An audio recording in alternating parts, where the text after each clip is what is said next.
Assalamu alaikum. Can you hear me, Bilal? वालेकुम सलाम। कैसे हो बेटा? ठीक हो? ठीक हूँ। Okay, let's start. आज हम चैप्टर 15 नहीं करेंगे, आज हम स्टार्ट करेंगे चैप्टर 16 से। सो बिस्मिल्लाहिर्रहमानिर्रहीम। Training and development, what do you understand when you here these two words?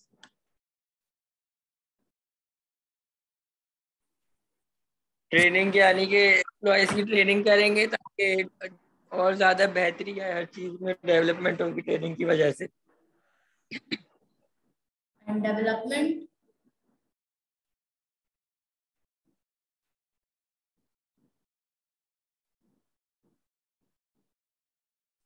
Development यानी कि ऑर्गेनाइजेशन ज्यादा बढ़ेगी, प्रॉफिट करेगी और डेवलपमेंट इस तरीके से होगी।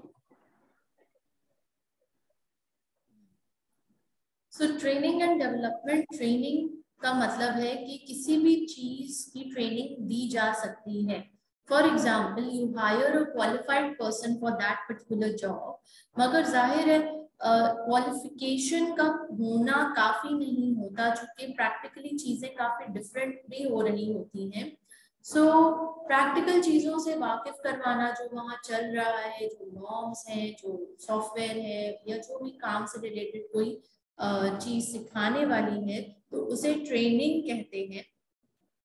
एंड ट्रेनिंग में दो तरह की ट्रेनिंग्स आ जाती हैं। एक टेक्निकल ट्रेनिंग, जिसकी हमने अभी बात की कि कोई काम सिखाना है, कोई सॉफ्टवेयर यूज करना सिखाना है, कोई किसी मतलब हमारे यहाँ पे काम कैसे होता है वो सिखाना है, that's technical training. But there is one more training which works on human development.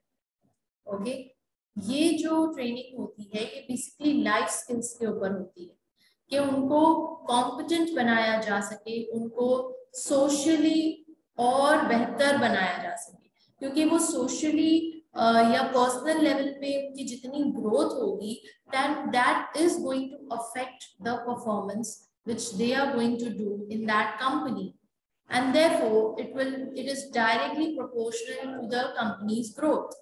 एक एम्प्लॉय की ग्रोथ मींस कंपनी की ग्रोथ, राइट? तो उसके लिए भी ट्रेनिंग्स अवेलेबल होती हैं, और स्पेशली इस तरह की ट्रेनिंग्स जैसे कि मैं करवाती हूँ लाइफ स्किल्स के ऊपर। ये आपको बाशऊर बनाने में मदद करती है, आपका मैच्योरिटी लेवल हाई करने में मदद करती है, आपको कुछ बेसिक लाइफ स्किल्स के साथ इक्विप कर देती है कि जिसके बाद आप बेहतर सोशली वर्क कर सके, परफॉर्म कर सके। अच्छा, लाइफ स्किल्स यूजुअली क्यों सिखाई जाती हैं या सिखानी चाहिए? Because as you know that we work in a society, right और रॉन्ग?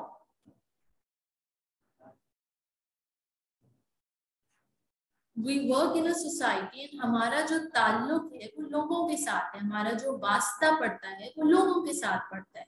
अब लोगों के साथ वास्ता घर पे भी है, वर्क प्लेस पे भी है, हम कहीं जा रहे हैं, आ रहे हैं, उठ रहे हैं, बैठ रहे हैं, या फिर हमारे हायर लेवल की हायरार्की में भी लोग हैं एंड लोअर लेवल हायरार्की में भी लोग हैं।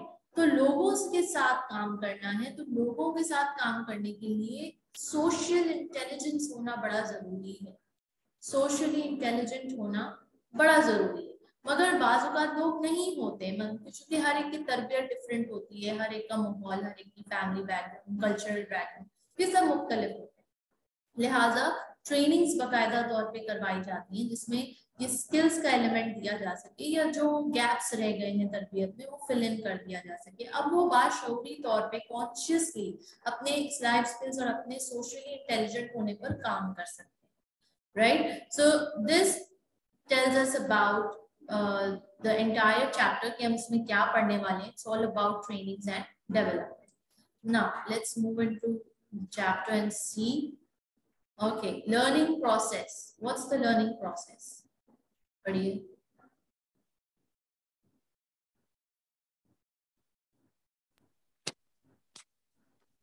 There are different schools of thoughts at as to how people learn.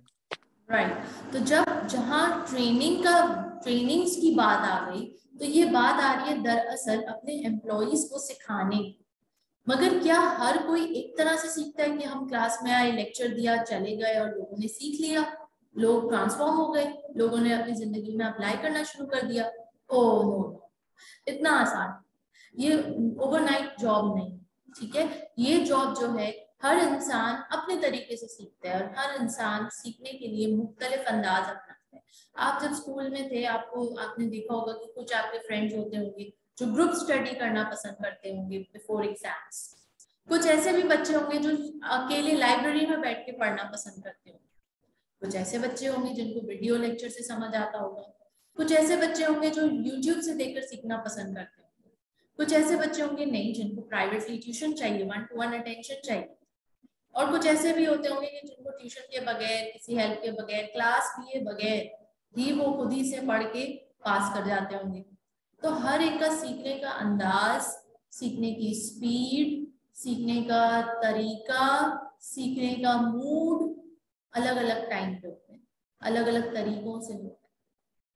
So there are two approaches to learning theory. One is behaviorist psychology and the other is cognitive approach.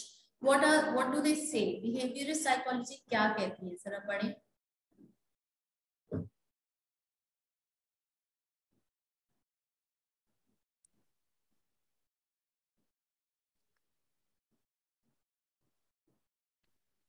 Approaches to learning theory. Behavioral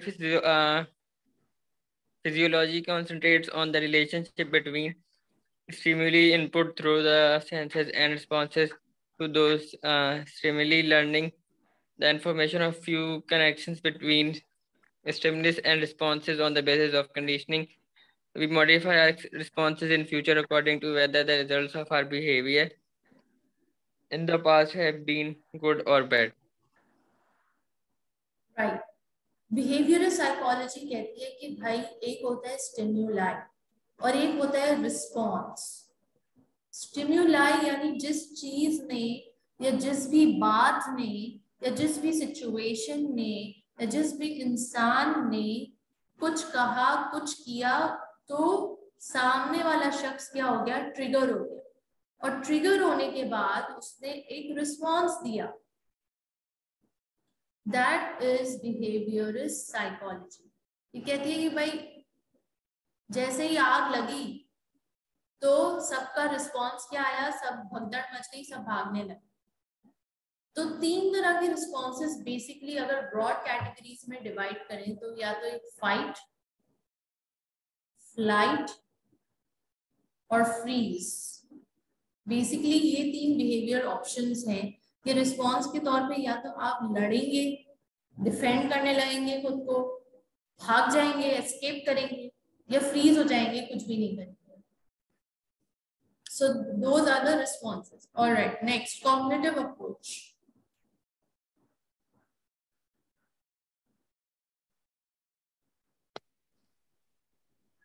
The cognitive approach argues that the human mind takes sensory information and imposes organization and meaning on it.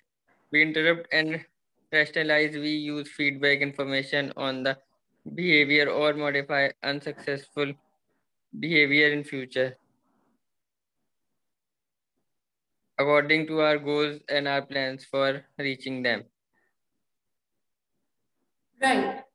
हम basically यहाँ पे क्या सीख रहे हैं, cognitive approach. अब cognitive approach एक और लर्निंग थ्योरी है कि लोग कैसे सीखते हैं।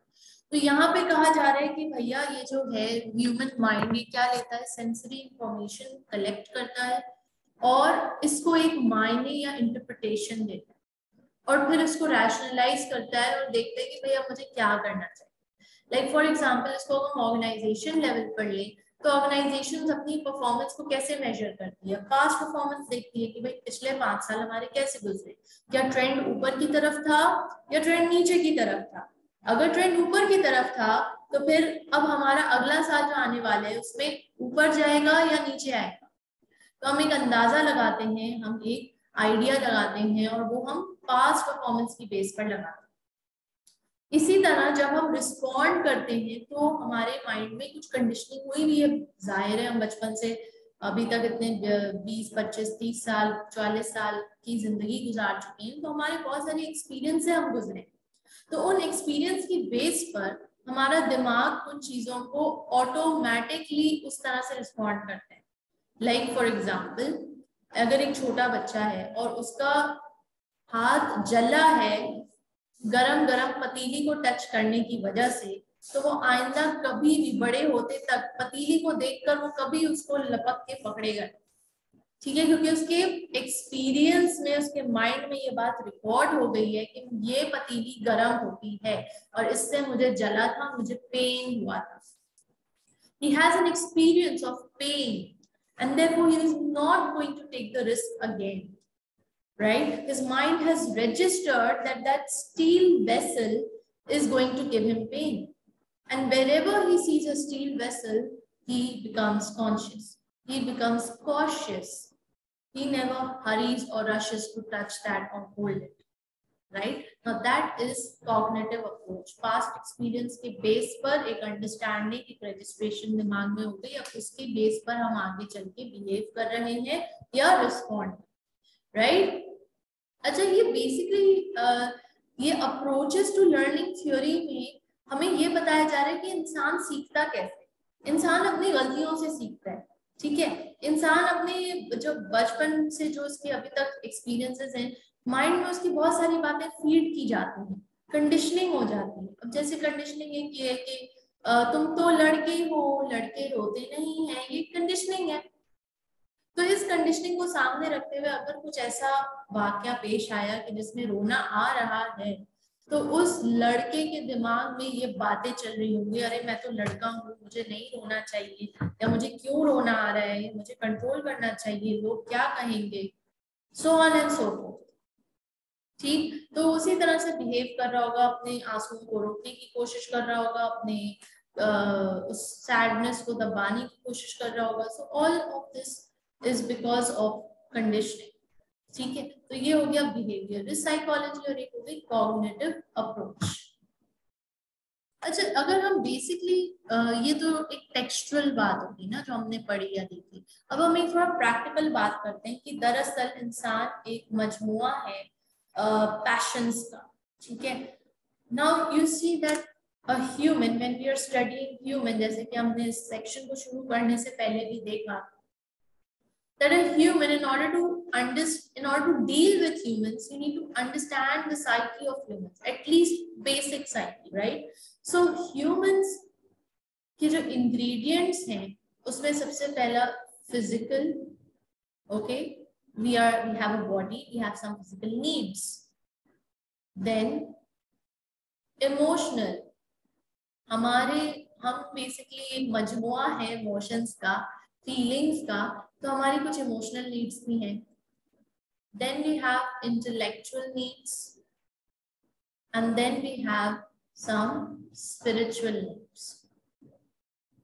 ये बिल्कुल ऐसे ही है जैसे गाड़ी के 4 पहिए, ठीक है। गाड़ी 4 पहियों के बगैर नहीं चलती, इसी तरह हमारा वजूद इन 4 चीजों के बगैर बड़ा मुश्किल है कि मुकम्मल हो सके, या हम अपनी हाइट ऑफ पोटेंशियल को रीच कर सकें। Because what ultimately we want to become the best version of ourselves, right. हम सबको इसकी तरफ स्ट्राइव करना चाहिए to become the best version of me. तो बेस्ट वर्जन ऑफ मी में ये 4 चीजें शामिल हैं।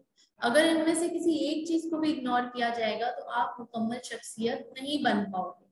So number 1, physical needs, that means एक बॉडी की नीड्स होती है, ये आपका पहिया नंबर 1।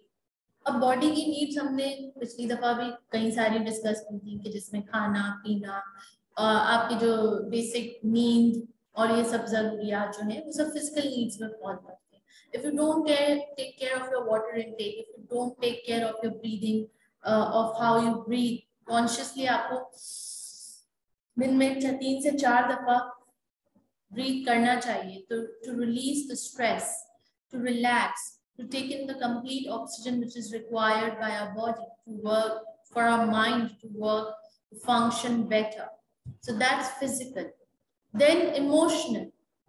इमोशनल नीड्स में अब हमारे पास क्या नीड्स आ जाती हैं? हमने एक कोर्स किया था, पेरेंटिंग कोर्स किया था, जिसमें हमें अगेन यही 4 बातें बताई गई थी कि एक बच्चे की ये 4 नीड्स होती है। तो दरअसल वो बच्चे की नहीं, वो एक ह्यूमन की ये 4 नीड्स होती है। वो बच्चा जो है, वो ह्यूमन जो अभी चाइल्ड है, वो ही बड़ा हो जाता है, और बचपन में जो उसकी नीड्स कहीं कमी रह गई हो, वो बड़े होके वो नजर आती है, उसकी परफॉर्मेंस में नजर आती है, उसकी बातों में नजर आती है, उसकी अंडरस्टैंडिंग, उसकी मेच्योरिटी लेवल में नजर आती है। सो इसका पूरा होना बड़ा जरूरी है। और अगर बचपन में ये ना हो, कोई चीज रह जाए, कोई कमी रह जाए, you still have a chance when you, if you have, you get the awareness, आप बड़े होके इसको, तो आप जाहिर है when you become an adult, you have to take care of all your needs yourself। तो ये नीड्स को अब आप कैसे पूरा करेंगे? फिजिकल नीड्स तो फिर भी इंसान को समझ आती है, नजर आती है, इंसान पूरा कर ही लेता है कि भाई भूख लगी है, प्यास लगी है, भाई बीमार हो गए, डॉक्टर के पास गए, डॉक्टर ने मशवरा दिया, तो समझ आता है। तो what about the emotional needs? Physically कोई चोट लग जाए इंसान को, तो वो नजर आती है। वो जब नजर आती है तो 100 लोग पूछते हैं, फिर आपको होता है कि अच्छा जरा डॉक्टर के पास जाया जाए, आपको तकलीफ होती है, आप डॉक्टर के पास जाते हो, डॉक्टर मरहम पट्टी करते हैं, and then it takes time and it heals. But what about the emotional needs? What about the emotional hurt जो आपके दिल पर लगी है, जो आपके दिमाग पे लगी है? वो तो नजर नहीं आ रही ना किसी को। तो वो जब नजर नहीं आ रही तो 100 लोग पूछ भी नहीं रहे उसके बारे में, सब फॉर ग्रांटेड लिए बैठे कि ये सही है, बिंदास है, खुश है, ठीक है। और जब वो नजर नहीं आ रही तो कोई किसी ने कहा भी नहीं कि डॉक्टर के पास जाओ, ना इसका कोई डॉक्टर है, तो फिर क्या किया जाए? फिर ये चोट हील कैसे होती है? फिर ये रह जाती है, ये जख्म कच्चा रह जाता है। और ये जख्म कच्चा रह जाता है इमोशनल नीड्स का इस तरह से कि लोग कहते हैं कि वक्त बहुत ही बेहतरीन दवा है आपके दर्द की, मगर मेरी अंडरस्टैंडिंग ये कहती है नहीं, वक्त दवा नहीं है। हाँ, फिजिकल नीड्स के लिए, फिजिकल चोट के लिए शायद वक्त के बाद वो हील हो जाता है वक्त के साथ साथ, मगर इमोशनल हर्ट का ऐसा सीन है।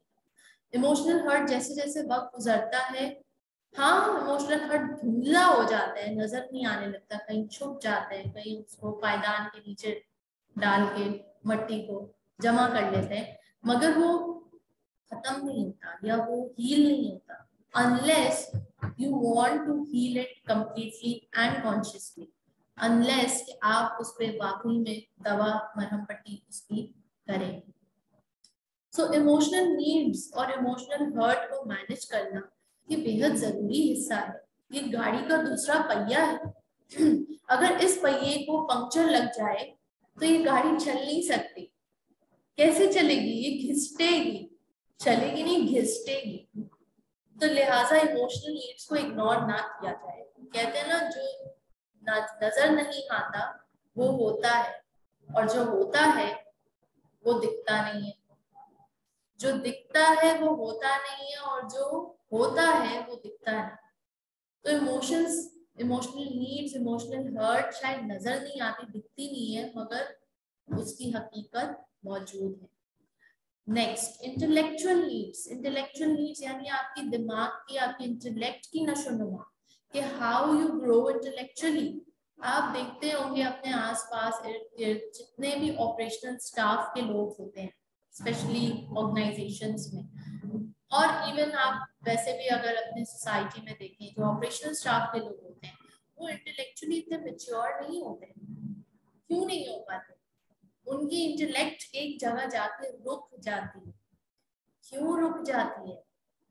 We have the capacity to grow, to touch the height of maturity. शऊर के मनाजिल को टच करना हमारे बस में है, मगर कुछ लोगों का रुक जाता है। क्यों? क्या हमने गौर किया कि ये हमारी एक नीड है? हम सब चाहते हैं इंटेलेक्चुअली ग्रो करना, और अगर हमारी ग्रोथ कहीं ना कहीं रुक जाती है तो हमें वाज़े इनसिक्योरिटीज का सामना दरपेश होता है। हमें वाज़े तौर पे जिंदगी की गाड़ी को चलाना जरा मुश्किल होता है। अगर एक पहिया जरा छोटा रह जाए तो कैसे चलेगी गाड़ी? दिक्कत तो आएगी ना। इस पहिए का भी सबके बराबर होना बेहद जरूरी है। स्पिरिचुअल नीड्स की तो कोई बात ही नहीं करता, किसी को पता ही नहीं है कि स्पिरिट भी कोई चीज होती है। हर कोई माइंड, बॉडी और हार्ट की तो बातें करते हैं, मगर शायद ही कोई स्पिरिट की बात करते हैं। तो स्पिरिचुअल नीड्स को तो वैसे ही नजरअंदाज कर दिया जाता है, हालांकि ये बहुत इम्पोर्टेंट है। क्यों ऐसा होता है कि लोग काफी कुछ जिंदगी में हासिल कर लेते हैं, कामयाबियां, पैसा, घर, लेकिन फिर भी उनकी जिंदगी में कुछ खला रह जाता है, एक एम्प्टीनेस रह जाती है। ऐसा आपने देखा भी होगा और सुना भी होगा लोगों की कहानियों से, रियल लाइफ स्टोरीज। सो ऐसा क्यों होता है? बिकॉज वो कहीं ना कहीं इस पहिए को इग्नोर ही कर रहे होते हैं कि ये भी एग्जिस्ट करता है। उनको लगता है हमारी गाड़ी सिर्फ 3 पहियों में चलती है। ऐसा नहीं है, ऐसा नहीं है। तो आप इसको जितना इग्नोर करोगे, आपकी जिंदगी की गाड़ी उतनी प्रॉब्लम्स आएंगी, क्रिएट होगी, आप स्मूथली नहीं चला पाओगे, राइट? अब सवाल ये है कि हम किस इसमें से कौन सी चीज को हम स्टडी करेंगे, कौन से मुद्दे को पहले उठाएंगे। तो हम आज का मुद्दा जो है हमारा इमोशनल नीड्स के ऊपर है। क्यों? क्योंकि हम बिहेवियर की बात कर रहे हैं, हम ट्रेनिंग की बात कर रहे हैं, हम डेवलपमेंट की बात कर रहे हैं, उसी तौर पे ह्यूमन डेवलपमेंट की बात कर रहे हैं, तो उसमें हम इमोशनल नीड्स को पहले उठाएंगे। इमोशनल नीड्स बचपन से क्या होती हैं, बड़े होके क्या होती हैं, इंसान इमोशनली हर्ट कब कब हो जाता है, वो कैसे खुद को हील कर पाएगा, वो कैसे खुद को हील कर सकता है, and how we can help each other to heal. Emotional needs में अब सबसे पहली नीड जो आती है वो एक्नॉलेजमेंट की आती है। You know, we all want to be acknowledged, right? Acknowledged का क्या मतलब है बिलाल? Any idea?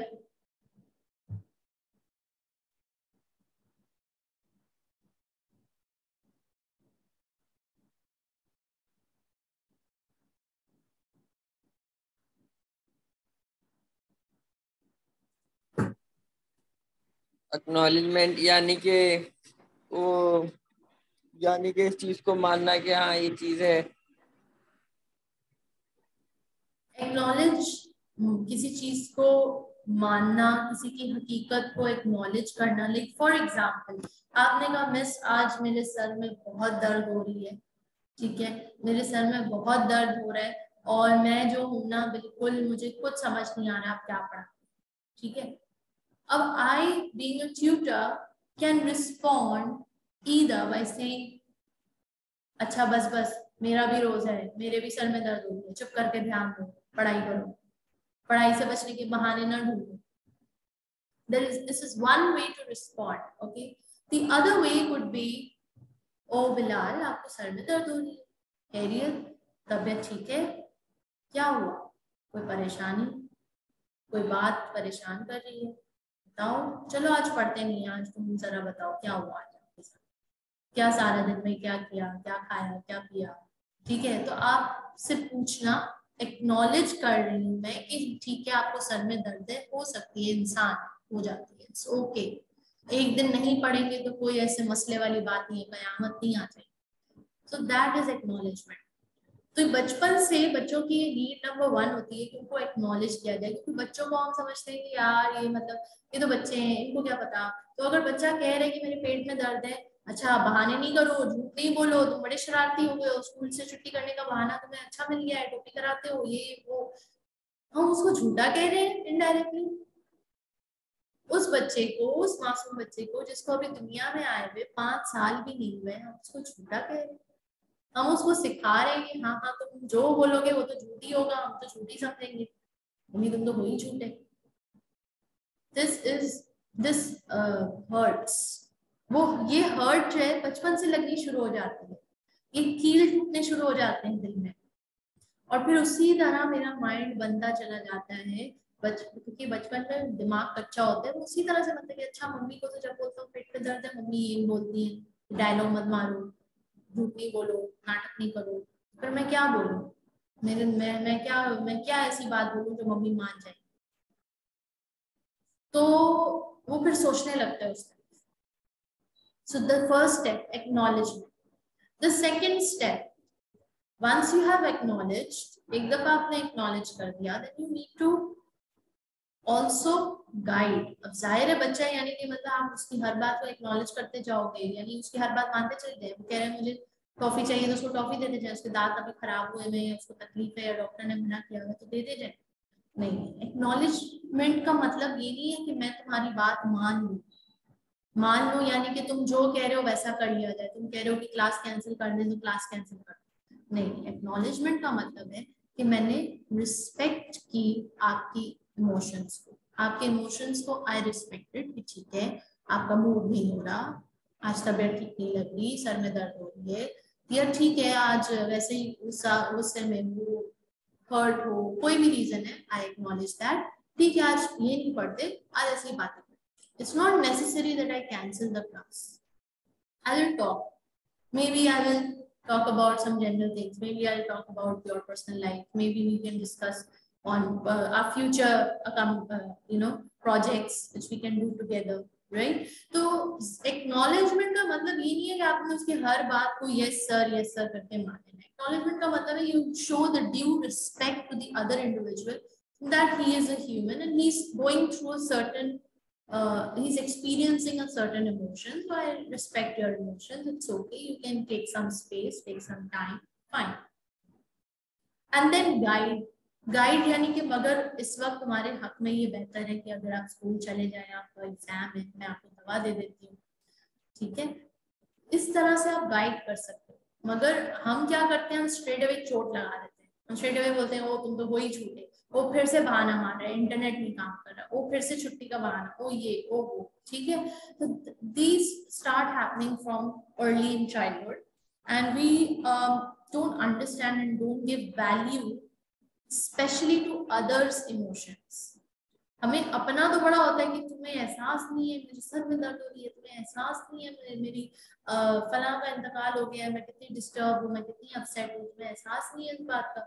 लेकिन क्या हम एहसास करते हैं दूसरे की बात का? तो now there comes the second part, empathy. Do we empathise?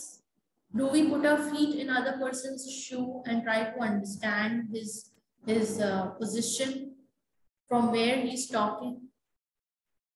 So that is the emotional need, empathize. Acknowledge karna, empathize karna, guide karna, these all fall under emotional needs.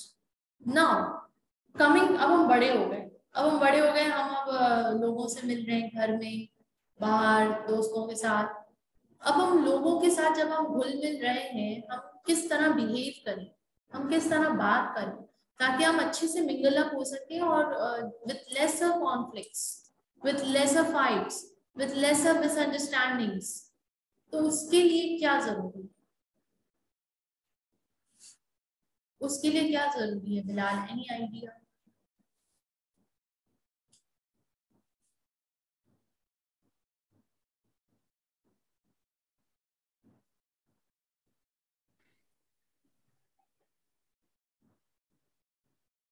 No.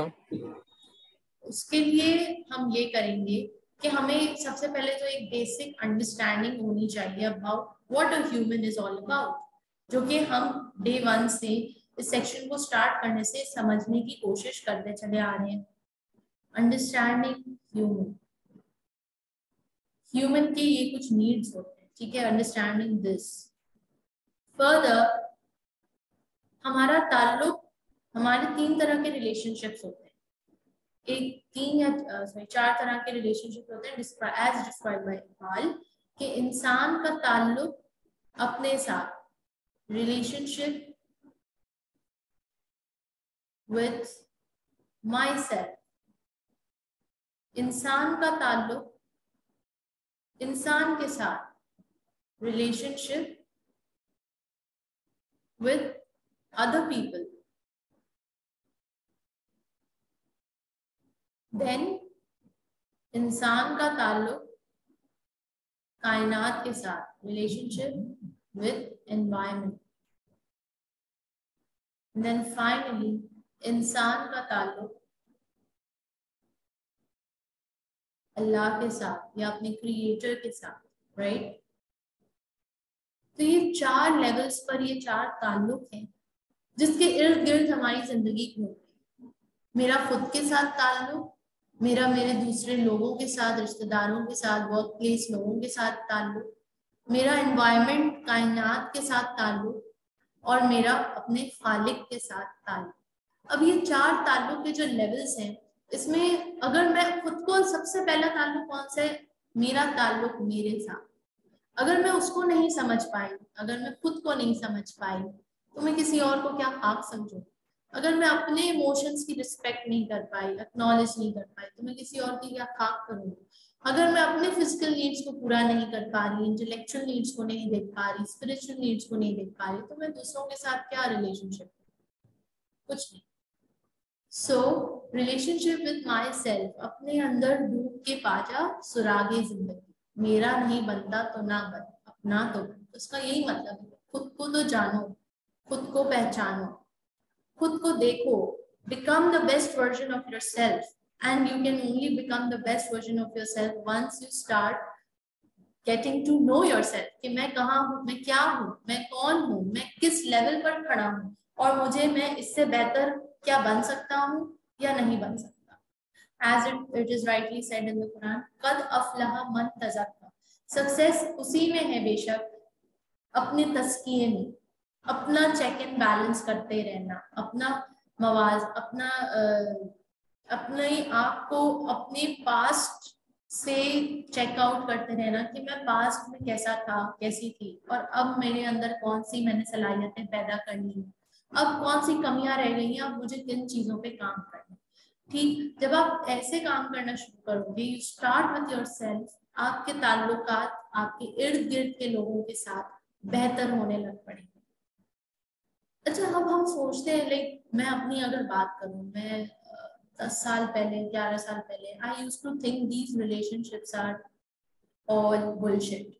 I used to think that. Why? Because मुझे लगता है कि फजूल है, हमें हमारी मंजिल पर पहुंचने से रोकते हैं, हमें उलझावे में रखते हैं, हमें कॉम्प्लेक्स, मतलब मुझे बिल्कुल इसकी अहमियत का अंदाजा नहीं था कि रिलेशनशिप कितनी अहम है एक इंसान की जिंदगी में, एक इंसान की जिंदगी को फुलफिल्ड बनाने के लिए, फुलफिलिंग बनाने के लिए ये रिलेशनशिप्स कितने जरूरी हैं। मेरे जहन में बस ये था कि हाँ, पढ़ना है, ये अचीव करना है, फलानी क्वालिफिकेशन करनी है, करियर में आगे जाना है, करियर में ये करना है, वो करना है, फलाना ढिकाना, मतलब दुनिया की हर मंजिल को अचीव करना है सिवाय इसके। So when I used to think like that, my life was not fulfilling. But few years passed and I realized कि उन चंद सालों में I got so much hurt by the relationships around me, so much hurt. इसलिए मुझे और नफरत हो गई थी रिलेशनशिप से, किसी भी, चाहे पेरेंट्स के साथ हो, चाहे सिबलिंग्स के साथ हो, चाहे स्पाउस के साथ हो, चाहे इन-लॉज के साथ हो, चाहे फ्रेंड्स के साथ, मुझे नफरत हो गई थी इस वर्ड रिश्तेदारी और रिलेशनशिप से, कि भाई ताल्लुक क्यों क्यों, इंसान अकेला ही ठीक है, इंसान के साथ बस उसका अल्लाह होता है और कोई भी नहीं। I was like that. But as time passed by, I realized one thing, and Alhamdulillah I realized it, that relationships ये किसने बनाए हैं? हमारे खालिक ने बनाए हैं, ठीक है, हमने खुद से नहीं बनाए। और दूसरा, ये इंसान अकेले सरवाइव कर ही नहीं सकता, उसकी जो जीन्स में, उसकी इंस्टिंक्ट में ये नहीं है। Human is a social animal, उसको रिश्तों की जरूरत महसूस होती है, अपनी खुशी शेयर करने के लिए, अपना दुख बांटने के लिए, सपोर्ट, मॉरल सपोर्ट के लिए, कुछ नहीं, एक अपनी ही फुलफिल्ड लाइफ जीने के लिए ही need some good healthy relationships. मगर बात ये है कि रिलेशनशिप्स ऐसे ही गुड और हेल्दी दुकान, सुपरमार्केट में गए और खरीद के ले आए, ऐसे नहीं होता। That's where we go wrong. We think that our parents should be perfect, our siblings should be perfect. We always think that they should be perfect, and then we try to put conditions कि उन्होंने ऐसा नहीं किया, उनको ऐसा करना चाहिए था। We attach our expectations with them.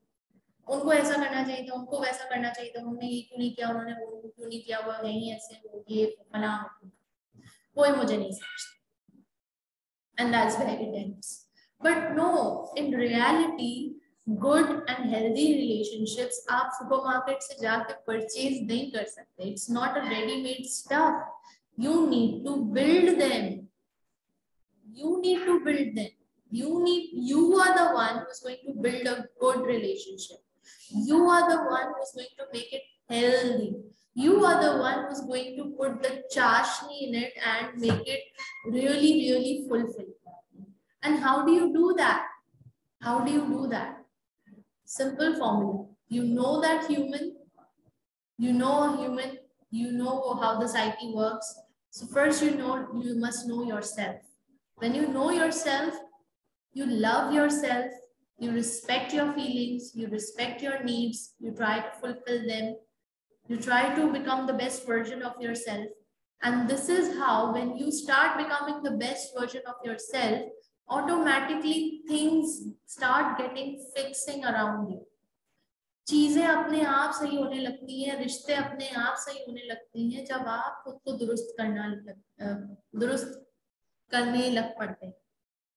ठीक है, जब हम खुद की करेक्शन करते चले जाते हैं, हमारे आसपास के तमाम ताल्लुकात वो अच्छे होते चले जाते हैं, बिकॉज आपने अपनी नीड्स को एक्नॉलेज किया, उसे फुलफिल करने की कोशिश की, इसको अंडरस्टैंड किया कि भाई मैं दूसरों को चेंज नहीं कर सकता, मैं दूसरों को कंट्रोल नहीं कर सकता, मैं अपनी जात को कंट्रोल कर सकता हूँ, एंड दैट्स इट. एंड वही मुझे करना है, मुझे अपना बेस्ट वर्जन बनना है, दैट्स इट. वही मुझे बोला गया है, उसी की मुझसे पूछ है, for that I am answer.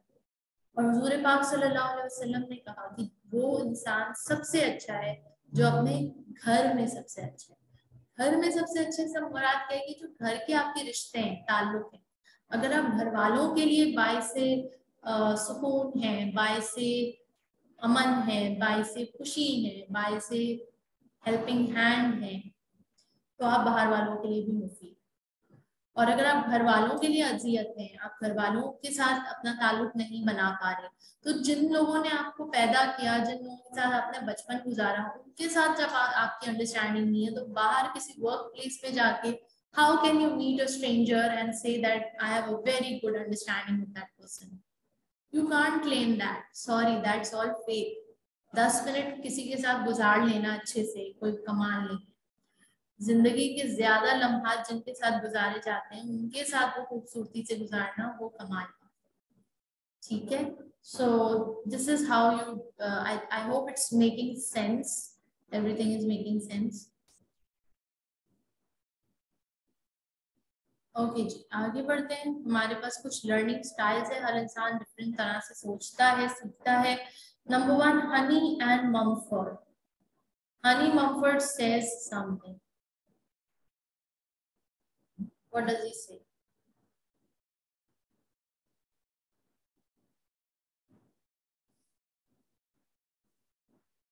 Different people have different learning styles or preferences. The first one, पढ़िए.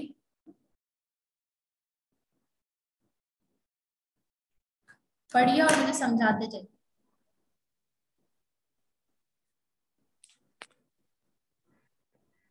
Theorists seek to understand basic principles and to take an intellectual hands-off approach based on logical argument. They prefer training to be programmed and structure designed to allow time for analysis provided by teacher who share their preference for concept analysis. क्या कह रहे हैं? ये कह रहे हैं कि जो है इसके अंदर ट्राई करते हैं कि बेसिक प्रिंसिपल्स जो है वो सिखाए जाएं और जो कि लॉजिकल आर्गुमेंट पे हो, और जो है प्रेफर करते हैं कि प्रोग्राम्ड हो, स्ट्रक्चर्ड हो, डिजाइंड हो, ताकि एनालिसिस कर सके और provide a teacher who share their preferences. Theorist basically क्या किसको फॉलो कर रहे होते हैं? प्रिंसिपल्स को. ठीक है, hands of approach based on logical argument. They prefer training to be programmed, structured, designed to allow time for analysis and provided by teachers who share their preference for concepts and analysis. Theorists ज्यादातर scientific approach पे believe करते हैं कि भाई ma'am आप हमें क्या पढ़ा रही हैं, आप चुप करके ये चैप्टर पढ़ाएं, जो है वो पढ़ाएं, इधर उधर की बातें क्यों बीच में घुसा देती है. ठीक है, तो those kind of students are theoretical, scientific, बस कि भाई जो है वो बताओ, जो है जो फॉर्मूला लिखा है वो बताओ, जो प्रोग्राम है वो बताओ। इधर उधर की प्रैक्टिकल बात करने की जरूरत नहीं है, हैंड्स ऑफ अप्रोच करके बताओ।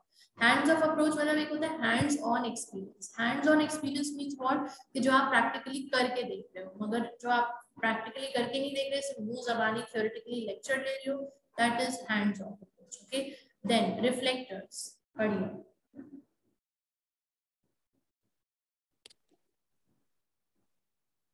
Observe phenomena, think about them, and then choose how to act. Need to work at their own pace. Find learning difficult if forced into a hurried program. Produce carefully throughout conclusions after research and reflection. Tend to be fairly slow, non-participative unless to ask questions and questions. क्या कह रहे हैं? Cautious.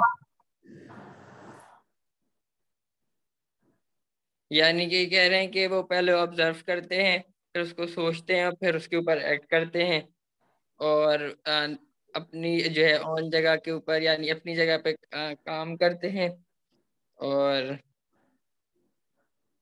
Learning को difficult समझते हैं अगर उन्हें force किया जाए। बिल्कुल ऐसे ही। रिफ्लेक्टर्स यानी कि वो अपनी अमली जिंदगी को देखते हैं, अपने इर्द गिर्द के लोगों को देखते हैं, उस पर रिफ्लेक्ट करते हैं, सोचते हैं, गौर फिक्र करते हैं, और फिर किसी नतीजे पे पहुंचते हैं। Next, activist.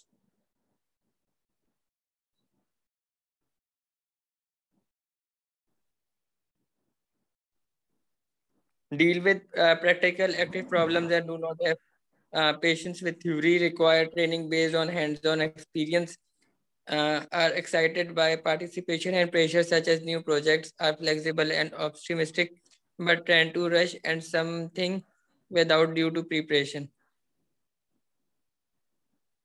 क्या कह रहे हैं? ये कह रहे हैं कि वो प्रैक्टिकल होते हैं, एक्टिव प्रॉब्लम्स को जो है डील करते हैं, और पेशेंस नहीं होता, और उसके अलावा ट्रेनिंग इन्हें चाहिए होती है जो कि हैंड्स ऑन एक्सपीरियंस हो, और एक्साइटेड होते हैं पार्टिसिपेशन के अंदर और न्यू प्रोजेक्ट्स के अंदर, फ्लेक्सिबल होते हैं और तैयारी की जरूरत नहीं पड़ती। Next, pragmatist. only like to study if they can see a direct link to practical problems, are good at learning new techniques through on the job training, aim to implement actions plans and do the task better, may discard good ideas which only require some development. क्या कह रहे हैं?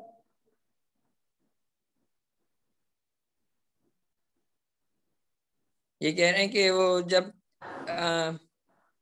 Interest लेते हैं, study करते हैं, जब उनका कोई डायरेक्ट लिंक हो या कोई प्रैक्टिकल प्रॉब्लम्स हो, और अच्छा यानी कि गुड होते हैं लर्निंग न्यू टेक्निक्स और जॉब ट्रेनिंग्स के अंदर, और जो है इम्प्लीमेंट एक्शंस करते हैं, प्लान करते हैं और टास्क को बेहतर तरीके से कर लेते हैं, और हो सकता है कि अच्छे आइडियाज को डिस्कार्ड कर दें जिसमें सिर्फ डेवलपमेंट की जरूरत हो।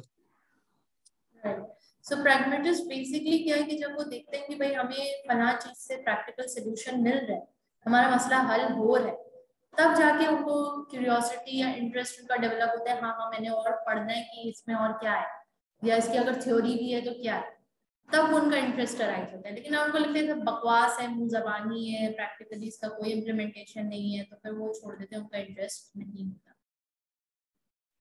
Then the learning cycle Paul suggest करता है कि लर्निंग का एक साइकिल होता है, और वो साइकिल क्या है, जिसमें ऑब्जर्वेशन होती है, रिफ्लेक्शन होती है, कि पहले इंसान ऑब्जर्व करता है, दूसरों को देखता है वो कैसे कर रहे हैं, क्या कर रहे हैं, सोचता है कि जैसे वो कर रहे हैं ठीक है, उससे रिजल्ट्स अचीव हो रहे हैं या नहीं हो रहे। फिर वो उसके बाद फॉर्मेशन ऑफ एब्स्ट्रैक्ट कॉन्सेप्ट्स करता है कि भाई कॉन्सेप्ट्स क्या है, जनरलाइजेशन क्या है, रूल क्या है, रूल ऑफ थंब क्या है, प्रिंसिपल क्या है।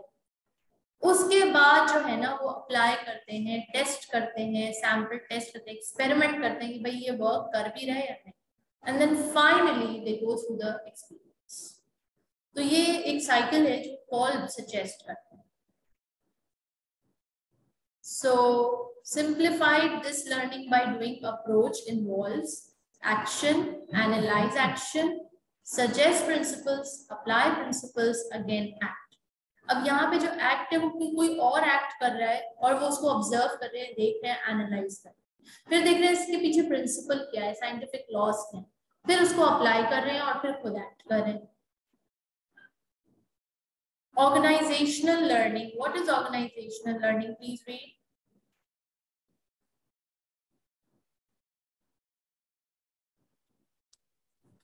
The learning organization is an organization that facilitate the learning of all its members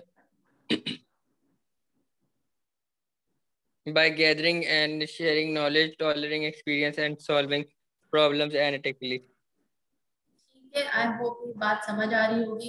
Strengths of learning organization. Strengths क्या है? देखो जब इंसान वर्कप्लेस पे जाते हैं ना तो बहुत सारी चीजें उसका इदारा सिखा रहा होता है, बहुत सारी चीजें उसकी टीम सिखा देती है, बहुत सारी चीजें उसका काम सिखाते हैं. तो ये सब वो किस तरह से सीख रहा होता है? एक्सपेरिमेंटेशन के जरिए, लर्निंग फ्रॉम पास्ट एक्सपीरियंस, अपनी गलतियां करके, लर्निंग फ्रॉम अदर्स, दूसरों की गलतियों को देखकर, and then transferring knowledge quickly and efficiently throughout the organisation. Learning जो है वो चल रही होती है. मैंने कभी किसी को सिखाया, किसी से मैंने सीखा, फिर मतलब इसी तरह सिलसिला आगे बढ़ता चला जाता है. डेवलपमेंट एंड ट्रेनिंग पढ़िए.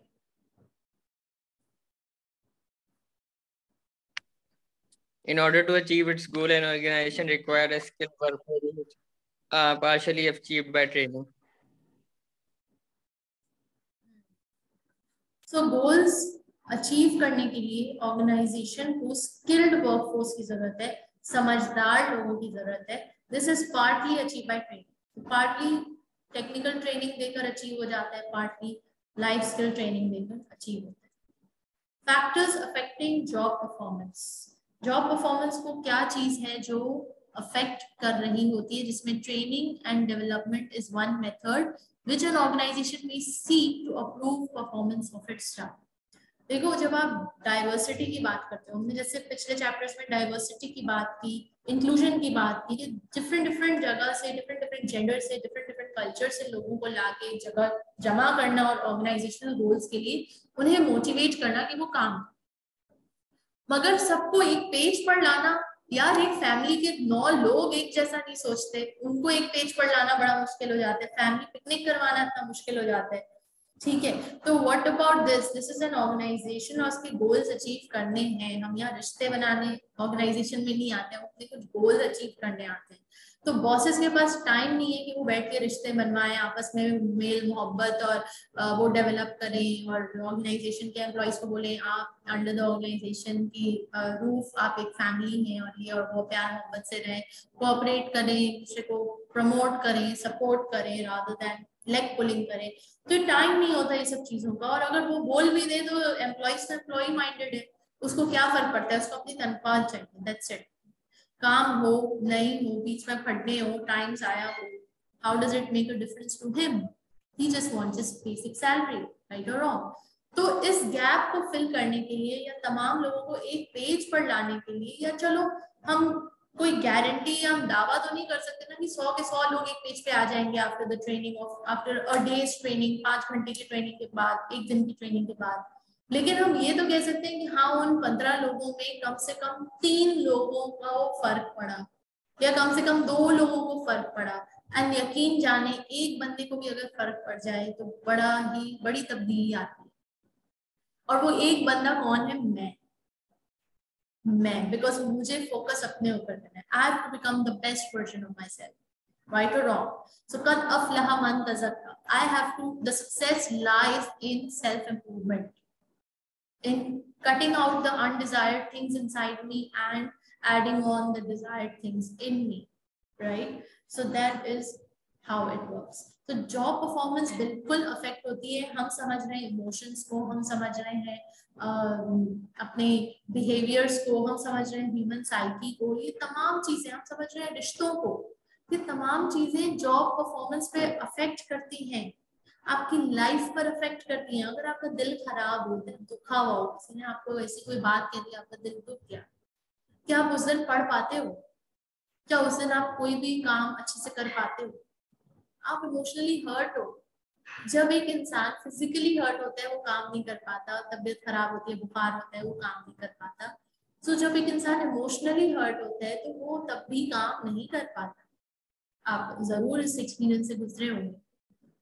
It affects your job, and therefore in order to heal emotionally, in order to help you develop good relationships, healthy relationships, we here conduct the trainings and help you to become the better version of yourself. Because a fulfilled life is when you have when you start building yourself, and automatically your relationships around you start becoming better. And indirectly मतलब एक होता है ना कि एक हाथ से दे एक हाथ से ले, वो वाला सीन। हम सब कनेक्टेड है, हम सब कनेक्टेड है। तुम अलग नहीं हो मुझसे बिलाल, मैं अलग नहीं हूँ तुमसे बिलाल। हम as an insan, as a human, we are not separate from each other, we are all connected. Your actions do affect me in some way or the other, my actions do affect you in some way or the other. So what if I make my actions better and I focus on them and I start taking better decisions and doing better actions? Same goes for you. We all are connected. If I am emotionally hurt, I cannot teach properly. If you're emotionally hurt, you won't be able to study properly. So, लेकिन ऐसा तो नहीं है ना कि हम इन emotions को निकाल के बाहर फेंक दें, ये इमोशन है ही प्रॉब्लम की जड़। This is not the solution.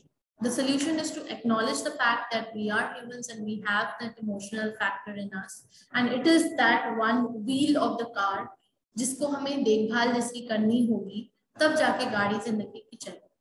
अब उसकी देखभाल में जरूरत क्या है? जरूरत ये कि आप पहले खुद को समझे और फिर अपने इमोशंस को समझे कि भाई इमोशन होती क्या है, किस बला का नाम है। इमोशंस का डायग्नोसिस करें कि भाई इमोशन की रूट जड़ क्या है।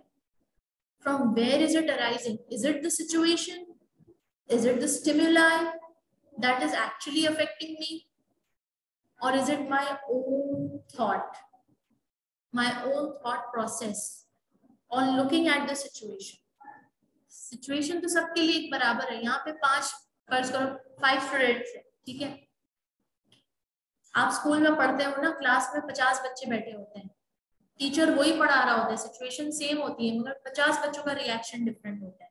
कोई बड़े गौर से सुन रहा होता है, किसी को नींद आ रही होती है, कोई सो रहा होता है, कोई छुप के कुछ खा रहा होता है। तो वो 50 के 50 लोग उस टीचर से कनेक्ट नहीं कर पाते। क्यों?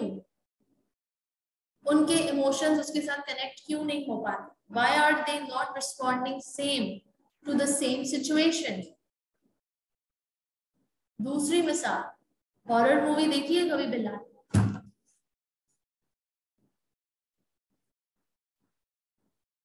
देखी है ना। अब आपकी 2 बहनें हैं, आपकी 2 बहनों और आप मिलकर कभी हॉरर मूवी देखना, तीनों का रिएक्शन अलग होगा, तीनों का रिस्पॉन्स अलग होगा, तीनों के इमोशंस अलग होंगे। हालांकि सेम मूवी तो देख रहे हो, एक साथ बैठ के देख रहे हो। तो ऐसा क्यों होता है? क्यों होता है ऐसा? इसलिए होता है क्योंकि आप जब मूवी देख रहे हो, आप उस मूवी को देखकर अपनी कंडीशनिंग के हिसाब से, अपने एक्सपीरियंस के हिसाब से उसको सोच रहे हो, और उसको सोच रहे हो अपनी इमोशंस, अपने कंडीशंस और अपनी पास्ट एक्सपीरियंस के हिसाब से। तो उस जो सोच रहे हो उस हिसाब से आपके इमोशंस ट्रिगर हो रहे हैं। फॉर एग्जाम्पल, आपका पास्ट एक्सपीरियंस है कि हॉरर मूवी सब बकवास होती है, सारा ड्रामा है, मूवी है, फेक है, और आपको फिर हंसी आने लग जाएगी कि ये कैसी बनाएंगे इन्होंने, बड़ी हंसी आ रही है देखकर, ये ड्रामेटिक इफेक्ट, ये हॉरर मूवी नहीं है, फनी मूवी लग रही है।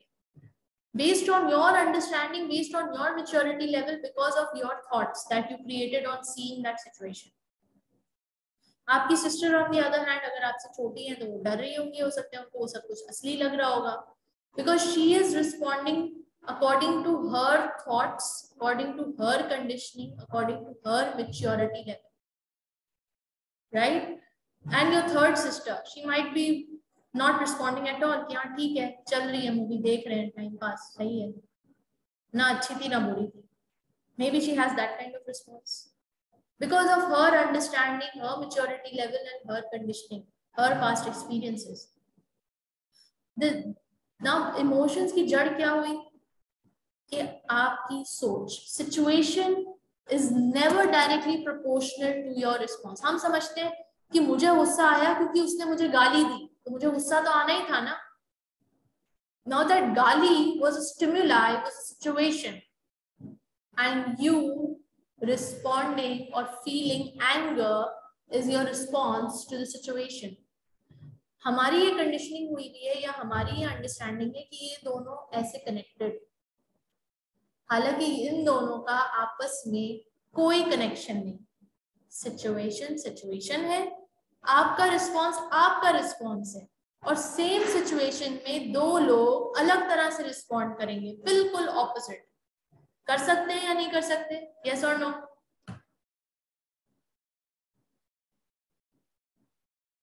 Yes yes yes. तो इसका मतलब कि ये दोनों कनेक्टेड नहीं है, क्योंकि अगर कनेक्टेड होते तो सबका रिस्पॉन्स एक जैसा होता. अगर कनेक्टेड होते तो अगर इसने गाली दी तो सबको गुस्सा आता, लेकिन सबको गुस्सा नहीं आता. इसने गाड़ी ठोकी तो सब बाहर निकल के लड़ने लग जाते हैं. ऐसा नहीं होता. कुछ लोग निकल के लड़ते हैं, कुछ लोग चले जाते हैं, ठीक है. कुछ लोग माफी मांग के आगे बढ़ जाते हैं. तो situation and your response is not connected. Stimuli and your response is not connected. But there is a missing link in between. And what's that missing link? That missing link is that thought which you created. अगर हम इसको यहाँ पे देखें, stimuli, your response, and in between there is the thought which you created on seeing that situation, and your thought process is as per your conditioning, your maturity level,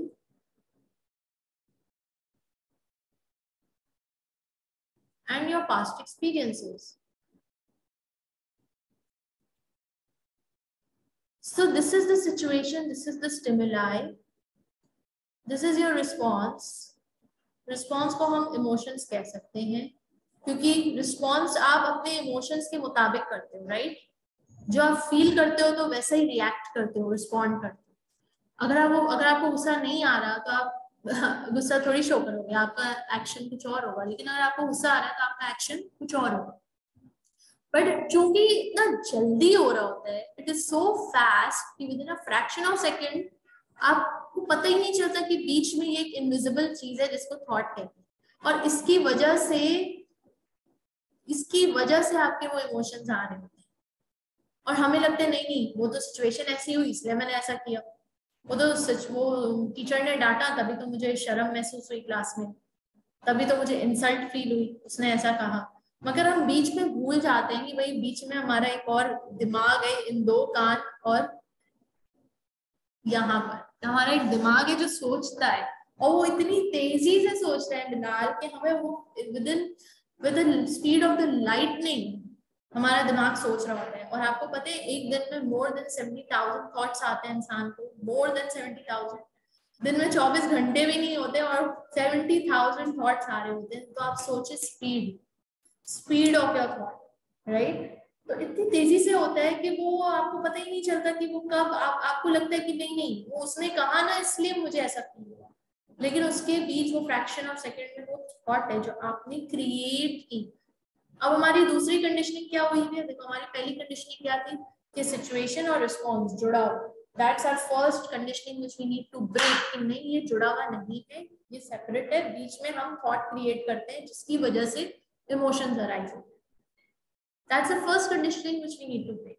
Second conditioning is that कि thoughts तो अपने आप ही आ जाते हैं. सोचे तो आती रहती हैं, खुद ही आती रहती हैं. ओ भैया सोचे खुद ही नहीं आती हैं, सोचे हम क्रिएट करते हैं. अब चूंकि हम बचपन से कंडीशनड हो चुके हैं कि मतलब किसी ने हमें बताया ही नहीं, किसी ने हमें सिखाया ही नहीं कि भैया हम खुद सोचते हैं. सोच का इख्तियार हमारे हाथ में है अगर हम लेना चाहें तो. अगर हम ना लेना चाहें तो वो ब्रेन का फंक्शन है जो सोचे दिखाता है, इमेजेस दिखाता है. ब्रेन का एक बेसिक फंक्शन है, जैसे हर ऑर्गन का बॉडी में एक फंक्शन है. हार्ट का फंक्शन है to pump the blood, stomach का फंक्शन है to digest the food, liver का फंक्शन कुछ और है. हैंड्स का फंक्शन है to work, to obey your orders, ठीक है।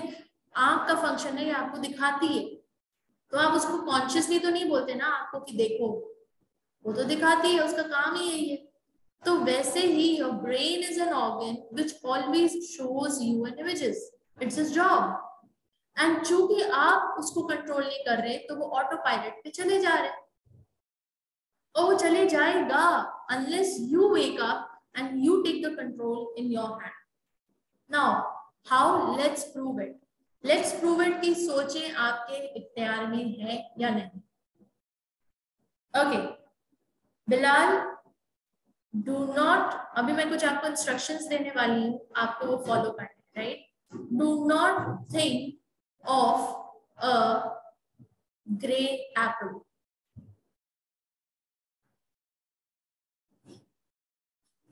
सोच आई? ग्रे एप्पल नजर आ गया? नजर आया? सोच आई? आ गई ना फौरन? कितनी देर में आई? कितनी देर में? उसी वक्त आ गई थी। जैसे मैंने बोला आ गई, मतलब मैंने बोलना खत्म भी नहीं किया होगा और पिक्चर आ गई होगी दिमाग। That is how fast your brain works. Can you believe it? मैं अब बोलती जा रही हूँ, आपके दिमाग में वो इमेजेस क्रिएट होती जा रही हैं। ऐसे ही तो नहीं ना स्टोरी टेलिंग बड़ी हिट होती है, ऐसे ही तो नहीं ना लोग मूवीज बनाते हैं और मूवीज बड़ी हिट हो जाती हैं। कैसे हिट होती हैं? क्योंकि वो आपके इमोशंस के साथ खेलती है, और आपके इमोशंस के साथ खेलना दरअसल आपके दिमाग के साथ खेलना, क्योंकि वो जैसे जो मूवी चलती जाती है आपका दिमाग उसको अपनी अंडरस्टैंडिंग से इमेजेस बनाता जाता है, अपनी अंडरस्टैंडिंग, अपनी कंडीशनिंग, अपनी मैच्योरिटी लेवल से वो वैसे ही सोचता जाता है जैसे जैसे वो पिक्चर आपके सामने आती जाती है, और आपको पता भी नहीं चलता कि ये हो रहा है। और फिर आप फील करने लगते हैं, वो अगर सैड सीन है तो आपको भी रोना आने लगता है, अगर हैप्पी सीन है तो आप भी एक्साइटेड हो जाते हो, अगर कोई क्लाइमैक्स है तो आप भी डर लग जाते हो, ये अब क्या होगा, अब क्या होगा, क्यूरियोसिटी लेवल हाई हो जाता है। तो ये सब क्या है? ये सब क्या है? हम सोचते हैं ये कनेक्टेड है। No no no, it's not connected, there is thought in between. And if you don't, मतलब लोग कहते हैं ना इमोशनल इंटेलिजेंस, इमोशनल मैनेजमेंट, अगर इमोशंस को मैनेज करना है तो ये बीच का जो मिसिंग लिंक है थॉट्स का, इसको मैनेज करना सीखो, अपने दिमाग को लगाम लगाना सीख लो, इमोशंस अपने आप मैनेज हो जाएंगे। That's the key. That's the key. You need to manage your thoughts. You need to have a control over them. And how you can do that? How you can do that? First, becoming aware of it. Become aware of it. Awareness create करो अपने अंदर। पुरानी conditioning को तोड़ो कि सोचे तो अपने आप ही आती रहती है। भैया अपने आप नहीं आती, नहीं आता, कुछ नहीं होता अपने आप इस कायनात में। हम करते हैं तो होता है, प्रोसेस है। बीज बोगे तो बीज का ख्याल रखोगे, उस पर पानी डालोगे, सॉइल फर्टाइल होगा, सूरज की किरणें पड़ेंगी, तब जाके उसमें से पौधा निकलेगा। अपने आप जो है ना जंगली चीजें हो जाती हैं, जंगली पौधे अपने आप उग जाते हैं, उनको ना देखभाल की जरूरत है ना केयर की जरूरत है। तो ये जंगली पौधे इसकी मानंद है, हमारी थॉट्स के मानंद है कि अपने आप सोचे आ जाती हैं, क्योंकि ये वाइल्ड थॉट्स हैं। मगर अगर आपको अपने माइंड को अपने काबू में करना है, rather your mind is controlling you, you need to take control of your mind and you want to control your mind, then you need to make a conscious effort. Without conscious effort तो फसल भी नहीं उगती। So without conscious effort आपके productive thoughts नहीं release होंगे, नहीं create किए जाएंगे। तो आपको अपने माइंड को, क्योंकि अब देखो ना 20 साल 25 साल आप एक पैटर्न से सोचते आए, आपकी सोचे अपने आप ऑटो पायलट आपका दिमाग चलता है, तो अब एकदम से आप कंट्रोल अपने हाथ में लोगे तो थोड़ी रेजिस्टेंस तो होगी ना, थोड़ा एफर्ट तो करना पड़ेगा ना, रातों रात तो नहीं हो जाएगा ना। It will take a day. आपको लगेगा कि अच्छा मैं भूल गया, फिर दूसरा दिन, फिर तीसरा दिन, चौथा दिन, and one day finally you will see that will become your default condition की दिमाग आपके बोले बगैर कुछ नहीं सोचेगा, आपके हुक्म के बगैर कुछ नहीं सोचेगा। You can reduce your 70,000 thoughts to one thought. You can stay there. you can feel and you can continue over there. And this is how your emotions will get impacted. They will automatically, मतलब वो कहते हैं ना, जैसे मैंने कहा कि तुम खुद को ठीक कर लो, तुम्हारे आसपास के सब रिश्ते ठीक हो जाएंगे अपने आप, किसी और को ठीक करने की जरूरत नहीं है। तो इसी तरह इमोशन की जड़ को पकड़ लो और सिर्फ अपनी थॉट मैनेजमेंट पे काम कर लो, अपने माइंड को मैनेज करने पे काम कर लो, आपकी पूरी बॉडी सिंक्रोनाइज अपने आप हो जाएगी। आपका बॉडी, आपका सोल, आपके फिजिकल सब अलाइन हो जाएंगे। सो जो जड़ है उसको पकड़, और वो जड़ क्या है, वो पॉइंट क्या है, is your mind, what you think. क्यों कहते हैं कुछ हो, कोई आपकी जिंदगी में वाकया हो, 70 दफा अच्छा गुमान करो। ये गुमान क्या है, ये थॉट ही तो है। 70 दफा अच्छा सोचो, पॉजिटिव सोचो। कैसे सोचे पॉजिटिव, आता ही नहीं सोचना, आ जाती है नेगेटिव सोचे, क्योंकि कभी एफर्ट ही नहीं की उस तरफ, कभी सोचा ही नहीं कि थॉट्स भी हमारे कंट्रोल में। So let me introduce you the concept that there are two kinds of thoughts. One is high vibration thought, one is low vibration thought. High vibration thoughts are all the thoughts will boost you, will motivate you, will keep you along the day. These are high vibration thoughts. Whereas low vibration thoughts are all the thoughts which are unproductive, which will lead you nowhere, which are hopeless. अब इसकी मिसाल, एक वाकया सुनाना चाहूंगी and then उस पर हम बात खत्म करके हम आगे बढ़ेंगे। I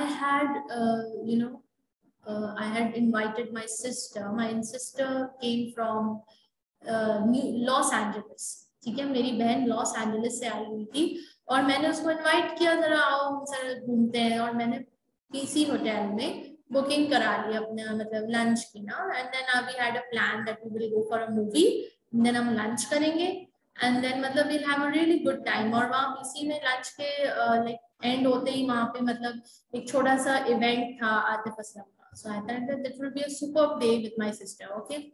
And as she's Atif Aslam fan and all, ठीक है, मैं बड़ी खुशी मैं उसको बोला, she said okay fine, and as because she was married and she came from Los Angeles, तो यहाँ पे उसके in-laws वगैरह हैं, तो she was quite busy, like वो short trip पे आई थी और कोई इसको छोड़ नहीं रहा था, एंड वो 2 साल बाद कोविड के बाद आई थी, तो मैंने मेरा बड़ा दिल था मैं उसके साथ पूरा दिन गुजारूं and something like this, and उसको इन लॉज के उसमें से निकालना, चुंगल में से निकालना बड़ा मुश्किल काम था। Anyways then we went and there I am, there we were in the cinema and we were watching movie, and वो तो टाइम अच्छा गुजरा। फिर हम लंच के लिए चले गए, जब हम लंच के लिए बैठे हैं, हमने ऑर्डर प्लेस किया है, super music, super ambience, and we are just and I just wanted to start talking with her, and I wanted her to share her life things and I wanted to share my stuff with her.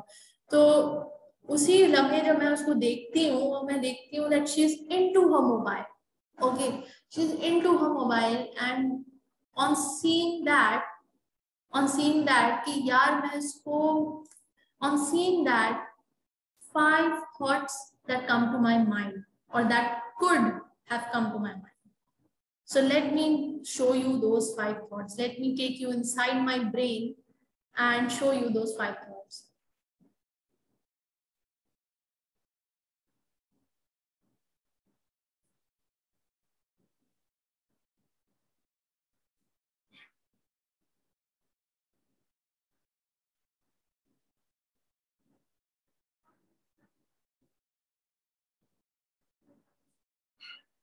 Right. So my first thought, I looked at my sister and she is, into her mobile phone, and my first thought, इतने साल बाद मिल रहे हैं यार, अभी भी phone में ऐसा क्या काम कर रही हो? मतलब मैंने तुम्हें इतनी मैंने मूवी दिखाई, हम यहाँ रेस्टोरेंट में आए थे, मतलब हाई फाई, मेरे साथ बातें करो, ये कोई तरीके है? हर वक्त फोन में लगी रहती हूँ, मतलब सारा मूड खराब कर दिया तुमने मेरा। मतलब बातें भी नहीं करें, तो इतने साल बाद आई और तो वहां पे फोन में, घर जाके फोन यूज करती रहना ना, क्या मुसीबत है? ये आजकल की जनरेशन है ऐसी ही हो गई है, इसको कोई कदर ही नहीं है कि भाई बैल लाई है, घुमाने लाई है, तो मैं थोड़ा विद ड्यू रिस्पेक्ट उसके साथ टाइम गुजार लूं। कोई तमीज ही नहीं है आजकल के लोग। अब मैं ऐसा सोचूं और ऐसा रिस्पॉन्ड करूं। This was my option 1 when I am sitting on this option 1, and this chair is called the red chair. The red chair, where I get aggressive, where I want to attack, when I just react. Next option, second chair, when I think यार शायद इसको पसंद नहीं आ रहा ये restaurant, movie भी बकवास थी, पता नहीं इसको अच्छा लगा नहीं लगा, मुझे नहीं लाना चाहिए था, मैं क्या सोच के लाई इसको, इसको बड़ा अच्छा लगेगा कराची, लॉस एंजलिस से आई है वो, पता नहीं क्या कुछ घूम के आई होगी, मुझे भी यही जगह मिली थी, मैं भी खुश फहमियों में घूम रही हूँ, बिल्ला वजह इसको लाई मैं, इससे अच्छा घर पे ही रहते। इतनी बिस्ती फील हो गया मुझे यार, लॉस एंजलिस की बंदी पता नहीं क्या कुछ घूम घाम के आई हुई होगी अमेरिका से, उसको मुझे अच्छा लग रहा है ना पीसी होटल, इसको थोड़ी अच्छा लग रहा होगा। Now in this chair when I'm sitting, this is the yellow chair,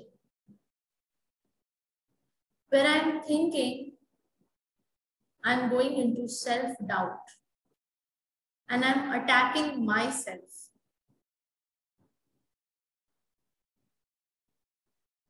The third chair, third option,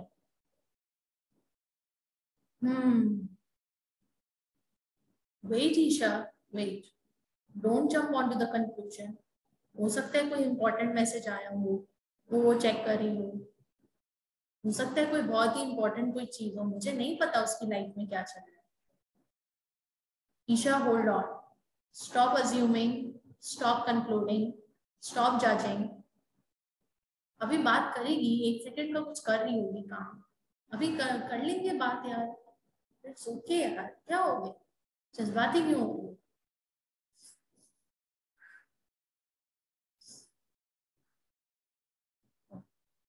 In this chair, I'm taking a step back.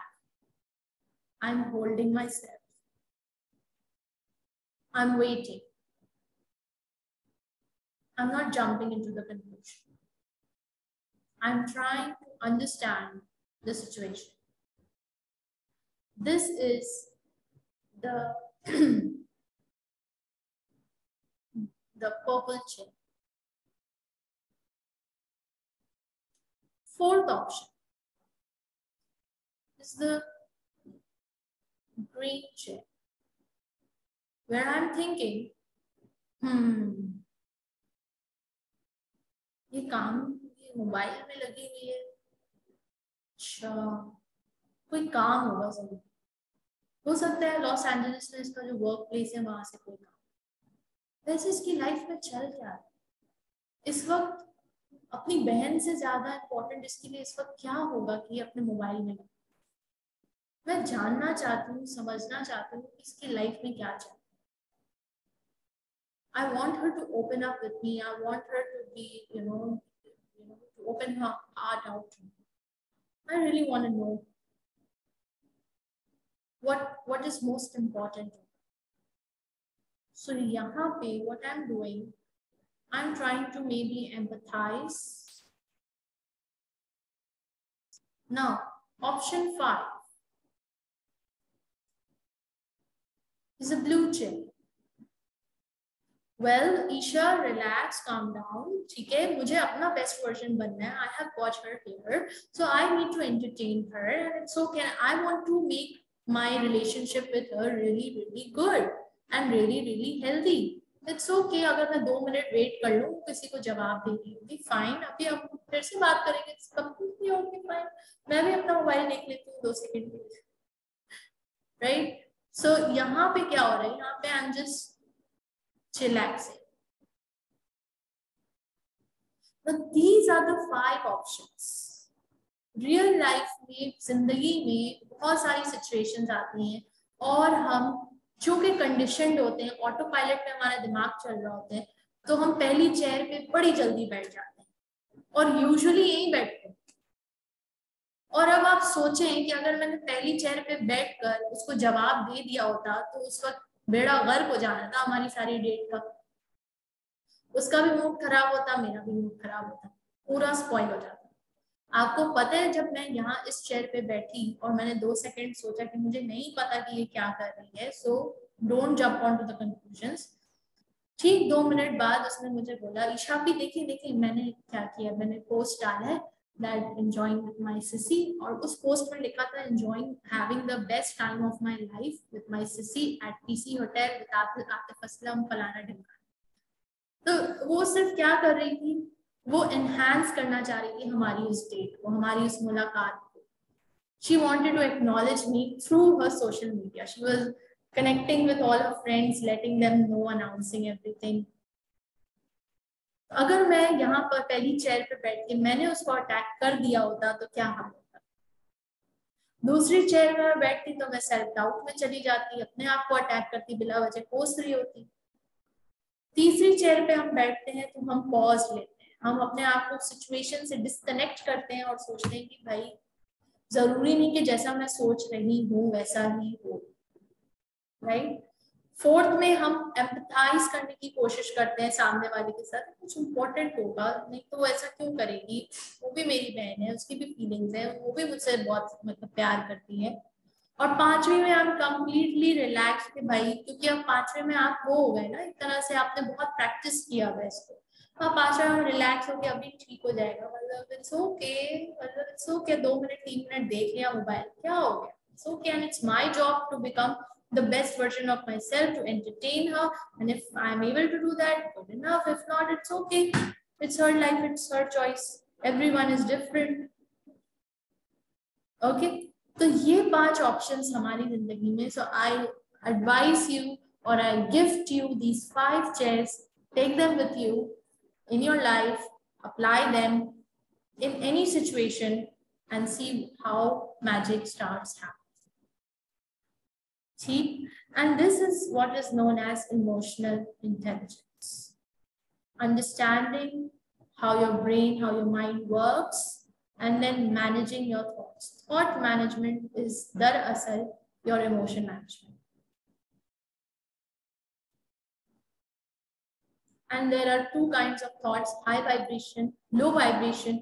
We choose what we want to think. अभी तक हम क्यों नहीं कर पाए, क्योंकि conditioning हुई है, कभी सोचा नहीं, कभी गौर व फिक्र नहीं की, कभी एफर्ट नहीं की, कॉन्शियसली ऑटो पायलट पे चल रहा था प्लेन। मगर अब आज से आपको अवेयरनेस मिल गई है, get up, it's your choice, you choose option 1, you choose to sit on the red chair, on the yellow chair, or on the purple chair, or on the blue chair. It's choice, the choice is yours. आप इस chair के इस तरफ जाओगे, आपकी choice है। आप purple chair के इस तरफ जाना चाहोगे तो ये भी आपकी चॉइस है। ठीक, बेनिफिट्स ऑफ ट्रेनिंग के कुछ बेनिफिट्स हैं, वो आप पढ़ लीजिएगा, easy, nothing technical.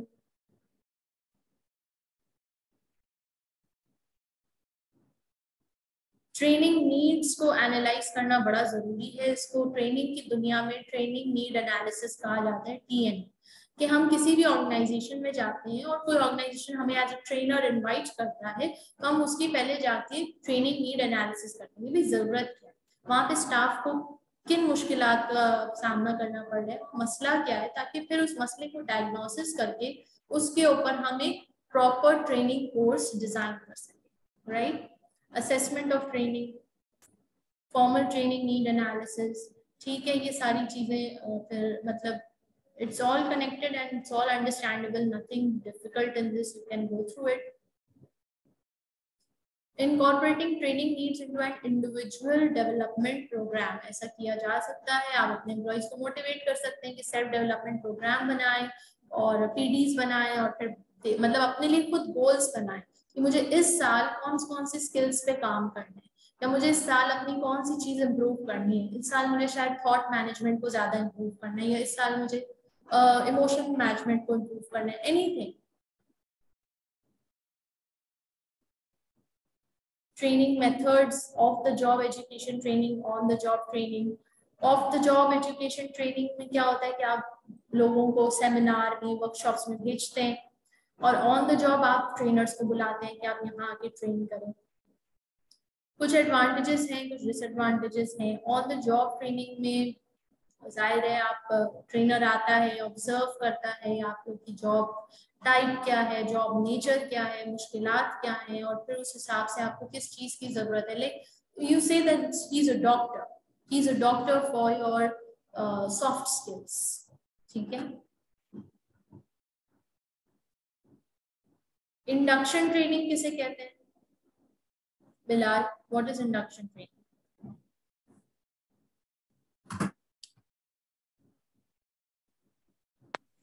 Induction is the process whereby a person is formally introduced and integrated into organization or system. क्या कह रहे हैं?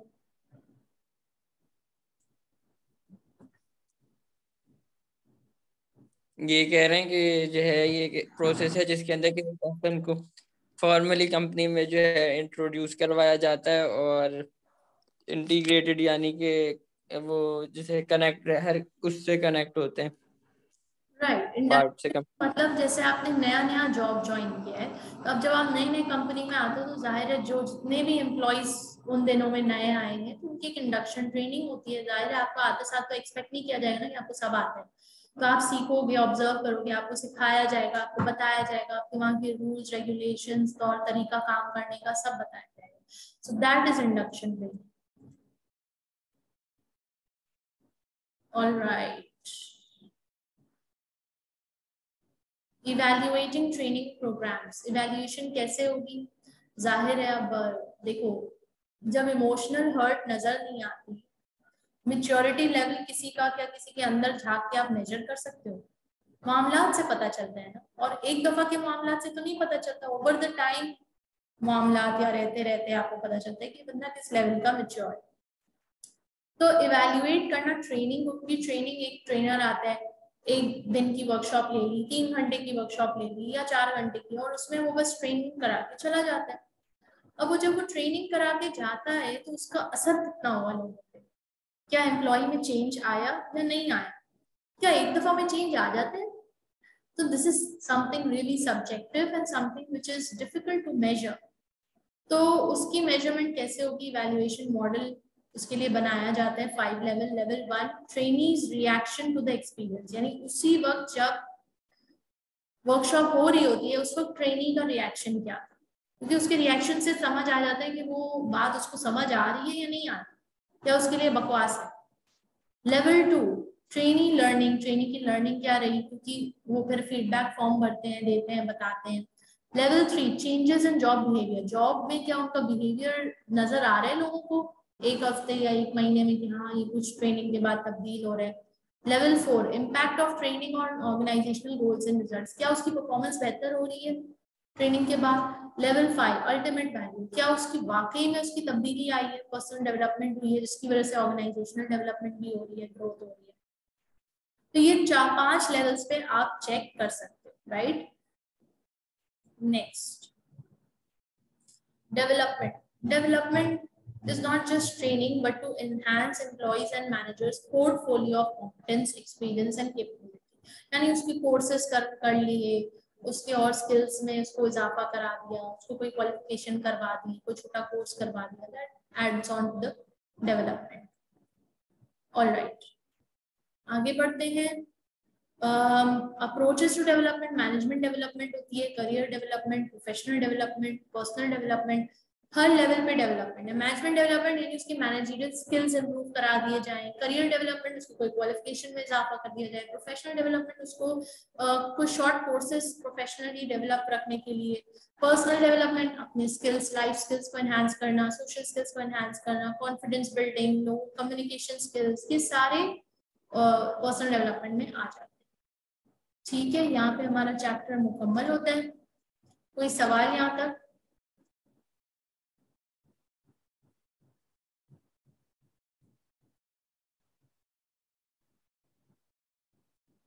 बिलाल कोई सवाल? नहीं। यहाँ तक बात समझ आ रही है? मेक सेंस जो भी बातें हमने की? समझ आ रही है। ओके, अब हमारे पास दूसरा चैप्टर है which is chapter 17 performance appraisal. ये मैं आज ही करवाना चाहूंगी क्योंकि दरअसल ये कंटिन्यूएशन है पिछले चैप्टर का। अब क्या है, ट्रेनिंग हो गई, डेवलपमेंट हो गई, अब परफॉर्मेंस को अप्रेज भी तो करना है कि एम्प्लॉय, अब देखो डे 1 में जब आप एम्प्लॉय को हायर करते हो, डे 1 एम्प्लॉय को हायर करते हो, हमने अभी चैप्टर्स में हम पढ़ते आए हैं कि हायरिंग कैसे होती है। आपने जॉब एडवर्टाइजमेंट लगाया, सीवीज आई, आपने छाटी की, फिर आपने टेस्ट लिया, इंटरव्यू लिया और फिर सिलेक्ट किया।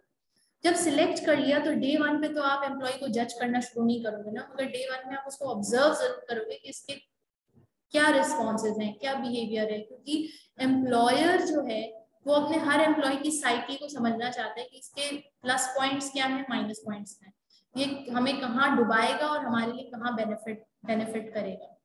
तो एम्प्लॉयर तो इस नजर से देख रहे हैं एम्प्लॉय को, तो डे 1 से देख रहे हैं। तो डे 1 से लेकर यूजुअली जॉब कॉन्ट्रैक्ट में भी लिखा होता है कि पहले 3 महीने ट्रेनिंग के होते हैं, इंडक्शन पीरियड होता है, यानी ऑर्गेनाइजेशन भी ऑब्जर्व करती है एम्प्लॉय को और एम्प्लॉय भी काम को सीखता है। It's like your engagement period. अगर एम्प्लॉय को नहीं समझ आता तो वो विद इन 3 मंथ्स छोड़ देते हैं, अगर उसको काम नहीं समझ आ रहा, उसको अच्छा नहीं लग रहा वो ऑर्गेनाइजेशन में काम करना, और अगर ऑर्गेनाइजेशन को भी नहीं समझ आ रहा वो बंदा, तो वो 3 मंथ्स में उसको ऑफ दे देती है कि भाई हमें आपकी जरूरत नहीं है, सॉरी, हमने गलत बंदे को हायर कर। तो डे 1 से ये सब तो हो रहा है, मगर अब फर्ज करो कि उसने 3 मंथ्स का भी ट्रेनिंग क्रॉस कर ली। Now what next? अब उसकी असल परफॉर्मेंस अप्रेजल शुरू होती है। परफॉर्मेंस अप्रेजल यानी वो डे वन पे उसकी परफॉर्मेंस का स्टेटस क्या है, 3 महीने बाद उसका स्टेटस क्या है, एंड देन एवरी मंथ उसकी क्या ग्रोथ हो रही है, क्या वो बेटर हो रहा है अपनी जॉब को, उसको बेहतर समझ रहे हैं, बेहतर परफॉर्म कर रहे हैं, उसके काम करने से नतीजे आ रहे हैं, नहीं आ रहे, उसकी टीम कितनी खुश है उसको लेकर, उसकी वो टीम के साथ कितना मिंगल हो पा रहे हैं, वो ऑर्गेनाइजेशन के गोल्स और मिशन को कितना समझ पा रहे हैं। तो then they have every 6 months, maybe every 3 months, they are going to appraise the performance, evaluate the performance. ठीक है, अब उसका ग्राफ बनेगा ना कि अच्छा उसकी परफॉर्मेंस पहले कैसे थी, अब कैसी है, क्या वो इम्प्रूव कर रहे हैं या नहीं कर रहे। अब यहाँ पे हमें इस चैप्टर में क्या क्या बताया जा रहा है कि पर्पस क्या है परफॉर्मेंस अप्रेजल का, प्रोसेस क्या है एंड बैरियर्स क्या है, और परफॉर्मेंस मैनेजमेंट होती क्या। ठीक है, तो हमें ये बात तो समझ आ गई है परफॉर्मेंस अप्रेजल होता क्या है, उसकी मैनेजमेंट किस तरह से होती है, लेकिन अब हम क्या समझेंगे कि भाई प्रोसेस ऑफ परफॉर्मेंस मैनेजमेंट क्या है। प्रोसेस हर बिजनेस ऑर्गेनाइजेशन का डिफरेंट हो सकता है। ठीक है, अब बिजनेस प्लान से लेकर performance agreement, contract, performance and development plan, manage performance continuity through out the year, performance review, मतलब जो जो अभी हमने बात कही कि हायरिंग से लेके 3 महीने और 3 महीने के बाद की कहानी, जो उसको टास्क दिया जा रहा है, गोल्स दिए जा रहे हैं, कैसा परफॉर्म कर रहे हैं, कैसे अचीव कर रहे हैं, वो सब परफॉर्मेंस अप्रेजल में आएगा। ठीक है। पर्पस क्या है? पर्पस डेफिनेटली जब तक आपको आपके हर एम्प्लॉय के बारे में पता नहीं होगा तो आप ऑर्गेनाइजेशन को कैसे चलाओगे। आपके ऑर्गेनाइजेशन में 100 एम्प्लॉयज हैं, एक गंदी मछली पूरे तालाब को गंदा कर देती है, सुना तो होगा आपने। तो वो एक गंदी मछली को एक गंदा एम्प्लॉय, वो एक लाशऊर एम्प्लॉय, वो एक प्रॉब्लम क्रिएटिंग एम्प्लॉय, पूरी गाड़ी की स्पीड को, वो एक गलत पहिया गाड़ी का पूरी गाड़ी की स्पीड को, परफॉर्मेंस को अफेक्ट कर सकता है। तो उस पहिए को निकाल के फेंको, नया पहिया लगाओ। ठीक, तो जब तक उस पहिए की परफॉर्मेंस को चेक नहीं करोगे, उसको इवैल्यूएट नहीं करोगे, कैसे पता चलेगा कि उसमें पंक्चर हुआ है, कैसे पता चलेगा कि ओहो ये तो मैंने ट्रक का टायर लगा दिया है, ये तो मेरी गाड़ी में बैठ नहीं रहा, ओहो इसकी तो ट्यूब ही फट गई है, ओहो ये तो सड़कों में चलने के काबिल ही नहीं है, ये तो फुसफुसा सा टायर है, ओहो ये तो एक्सपायर्ड हो गया है। एक्सपायर यानी कि इसका रबड़ सारा जो है एक्सपायर हो चुका है, बहुत पुराना टायर मुझे दे दिया है बंदे ने। ठीक है, तो ये सारी बातें हम जब तक अप्रेज नहीं करेंगे, हमारी बिजनेस की गाड़ी, हमारी ऑर्गेनाइजेशन की गाड़ी स्लो हो जाएगी, मसले आएंगे। So reward review, performance review, potential review, ये तीनों रिव्यूज करना बड़ा अहम है। स्पेसिफिक ऑब्जेक्टिव्स ऑफ अप्रेजल आपके सामने है, गो थ्रू कर लीजिएगा, हमने इसको एक बेसिक जनरली डिस्कस कर लिया है। Why have formal appraisal system? Formal appraisal system होना इसलिए जरूरी है क्योंकि अगर हम इनफॉर्मली करेंगे तो हो सकता है कोई ऑफेंड हो जाए, अगर हम उसको फॉर्मली करेंगे तो कोई भी ऑफेंड नहीं होगा क्योंकि सबका हो रहा है, सारे एम्प्लॉइज का हो रहा है, तो सारे एम्प्लॉइज का objective testing, positive testing, relevant consistent feedback by managers, ये सब हो रहा है। ठीक है, तो सिर्फ आपका या किसी को स्पेसिफिकली पिन पॉइंट करके नहीं किया जा रहा। Process of performance appraisal, process में क्या क्या चीजें शामिल है, तो इसमें बोला गया है कि formulation of desired traits and standards, भाई हमारी जॉब की रिक्वायरमेंट क्या थी, हमें किस तरह के बंदे की तलाश थी, पहले तो वो पता हो बंदे को, ऑर्गेनाइजेशन को। फिर रिकॉर्डिंग असेसमेंट्स कि क्या ये वो बंदा है, क्या इसमें पोटेंशियल है, क्या इसकी डे 1 की परफॉर्मेंस और डे 10 की परफॉर्मेंस में कुछ बेहतरी है या नहीं, वैसे का वैसा ही।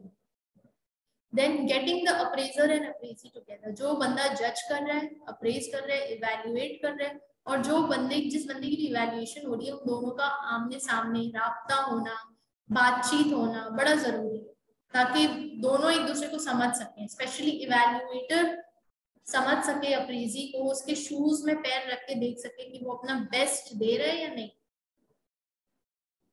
अब यहाँ पे जैसे आप देख सकते हैं appraisal report, name, position, company, job knowledge, ABCD comment, effective output, cooperation, initiative, time keeping, other element, ये सब। ए का मतलब आउटस्टैंडिंग परफॉर्मेंस, बी का मतलब अबव स्टैंडर्ड, सी का मतलब रिक्वायर्ड स्टैंडर्ड, डी का मतलब short of standard in some respect, C का मतलब not up to required standard. तो ये एक अप्रेजल की रिपोर्ट तैयार हो जाती है ना। अप्रेजल टेक्निक्स में overall assessment, guided assessment, grading, behavioral incident methods and result oriented schemes। क्या मतलब है, ये वही सारी बातें हम कर चुके हैं। ओवरऑल असेसमेंट, एक आप ओवरऑल उसकी असेसमेंट कर रहे हो। गाइडेड असेसमेंट, किसी एक पर्टिकुलर टास्क, जॉब या प्रोजेक्ट में असेसमेंट कर रहे हो। ग्रेडिंग, आप उसको ग्रेड्स दे रहे हो, ठीक है। बिहेवियरल इंसिडेंट मेथड्स की, वो बिहेवियर उसका कैसा है वर्क प्लेस में, अपने कलीग्स के साथ, अपने बॉसेस के साथ। रिजल्ट ओरिएंटेड, हमने उसको टारगेट दिया, रिजल्ट अचीव हुआ कि नहीं हुआ, 92% आपके आने चाहिए F2 में, तो F1 में तो आपके आए कि नहीं आए, that's result oriented, right. Self appraisal, self appraisal इंसान खुद भी अपना अप्रेजल कर सकता है वक्तन फवक्तन, उसके एडवांटेजेस भी हैं, डिसएडवांटेजेस भी हैं। जाहिर है इंसान अपने आप को जब इवैल्यूएट करता है तो ओवर एस्टिमेट कर सकता है, अंडर एस्टिमेट कर सकता है, ठीक ना। Appraisal interview, appraisal interview basically क्या है, आपने जब सेल्फ अप्रेजल कर लिया तो एक इवैल्यूएटर इवैल्यूएट करता है आपके सेल्फ अप्रेजल को कि आप खुद को कितना अच्छे से जज कर पाए हो, नहीं कर पाए हो, और फिर उसके ऊपर बातचीत होती है। 3 approaches Mayer. Mayer identified 3 types of approach to appraisal interviews. Most appraisees prefer the third of the alternative suggested. Appraisal interview में होता क्या, दरअसल वंस आपकी इवैल्यूएशन कंप्लीट हो जाती है तो जो इवैल्यूएटर होते हैं वो आपको कुछ सजेशंस देता है, कोई एडवाइस देता है कि भैया तुम तो बिल्कुल सही हो, क्वालिफाइड हो, गुड लुकिंग हो, सब कुछ हो, थोड़ा सा अपना मिजाज थोड़ा ठंडा करो भैया, और बात बात पे गुस्सा थोड़ी अच्छी बात है, नहीं तो फिर आपको पता है ऑर्गेनाइजेशन तो फिर आपको ज्यादा दिन रखेगी नहीं आपका, अगर ऐसा ही गुस्सा चलता रहा हो तो। क्लाइंट्स के साथ आप बदतमीजी पे उतर आते हो, कलीग्स के साथ आप बहुत जल्दी गर्म मिजाज हो जाते हो, कुछ मजाक होता नहीं कि आप बिल्कुल दिल पर ले लेते हो, तो इस तरह तो नहीं चलेगा ना। तो हम आपको फाइनल वार्निंग दे रहे हैं कि आपका एरिया ऑफ इम्प्रूवमेंट है, इस पे काम कर लो, तो you are very good person, you are माशाल्लाह वेरी प्रोडक्टिव। मगर अगर ये इंसिस्ट, ये परसिस्टेंट रहा आपका ये मिजाज, तो हम आपके साथ सॉरी करते हैं, हम नहीं चल सकते। So this is the tell and sell style, जहाँ पे आपने बोला, बताया and that's it. Tell and listen style, कि आपने बोला और फिर आपने सामने वाले की सुनी।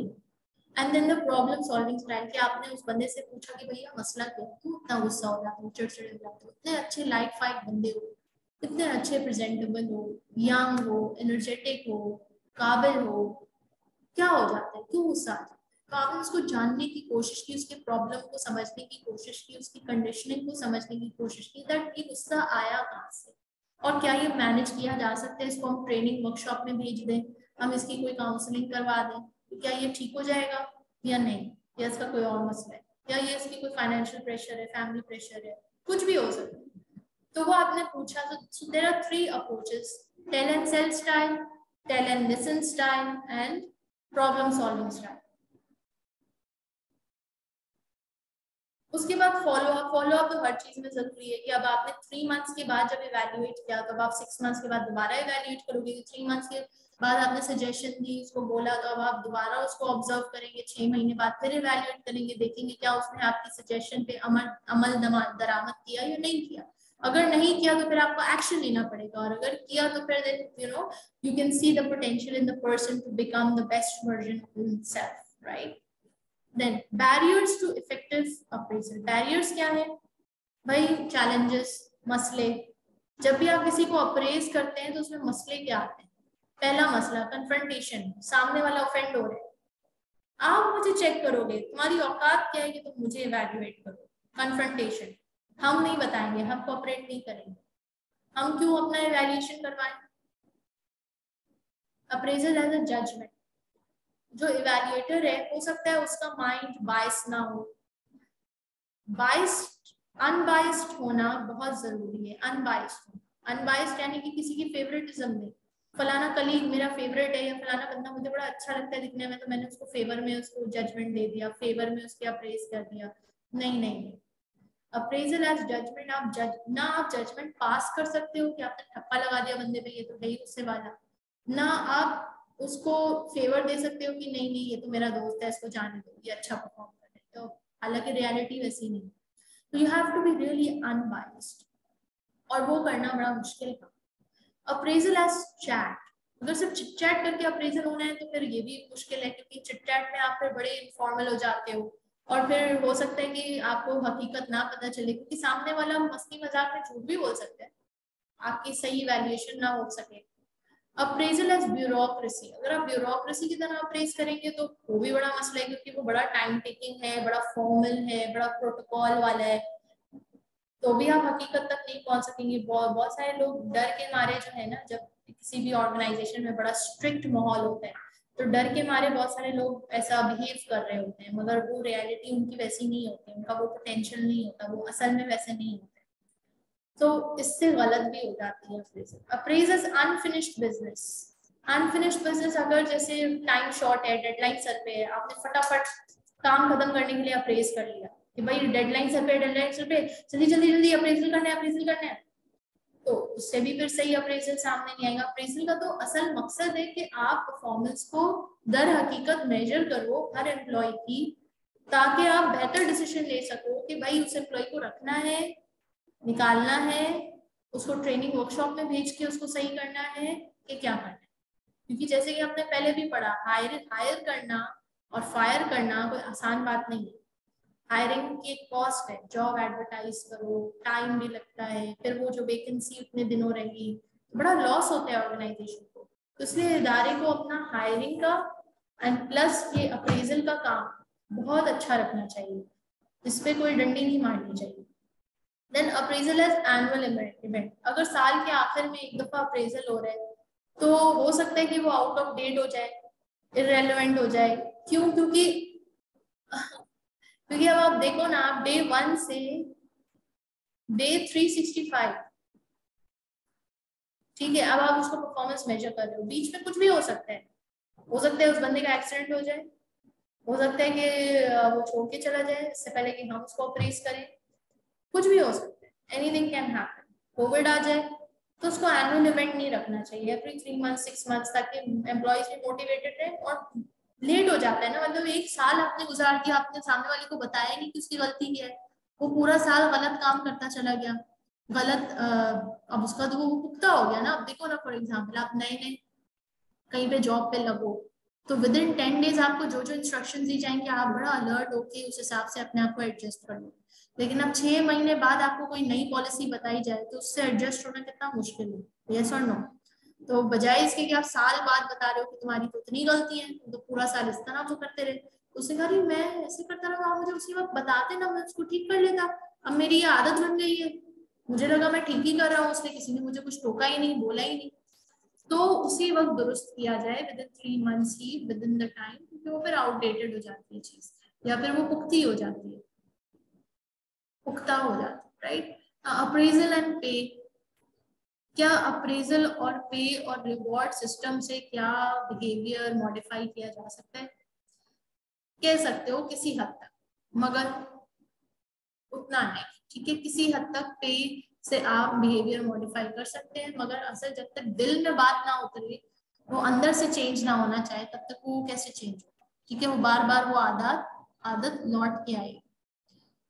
एक होता है अपवर्ड अप्रेजल। अपवर्ड अप्रेजल होता है कि जिसमें आप मैनेजर हो, आपके अंडर 10 लोगों की टीम है, और ये 10 लोगों को आपने एक फॉर्म दिया है फिल करने के लिए, जो फॉर्म इसकी अप्रेजल के बारे में बता रहे कि मैनेजर कैसा काम कर, तो ये 10 लोग अपने उस फॉर्म में, इवैल्यूएशन फॉर्म में, इसको जज कर रहे होंगे, इसकी परफॉर्मेंस को जज करके बता रहे।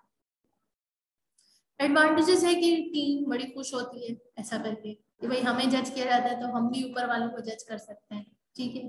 कस्टमर अप्रेजल, आप कस्टमर से फीडबैक ले रहे हो, कस्टमर को बोल रहे हो कि बताएं हमारी सर्विसेज कैसी हैं, बताएं आपको हमारा खाना कैसा लगा, तो कस्टमर से आप फीडबैक लें।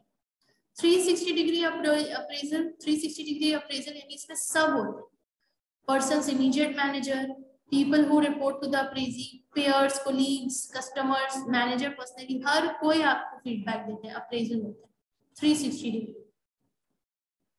ठीक है जी, यहाँ पे हमारा ये चैप्टर भी मुकम्मल होता है अल्हम्दुलिल्लाह। दोनों चैप्टर्स हो गए हैं, सिर्फ एक ही रह गए, इंशाल्लाह वो कल की क्लास में हम वाइंड अप करके अपना F1 का कोर्स कंप्लीट करेंगे। बिलाल कोई सवाल यहाँ तक?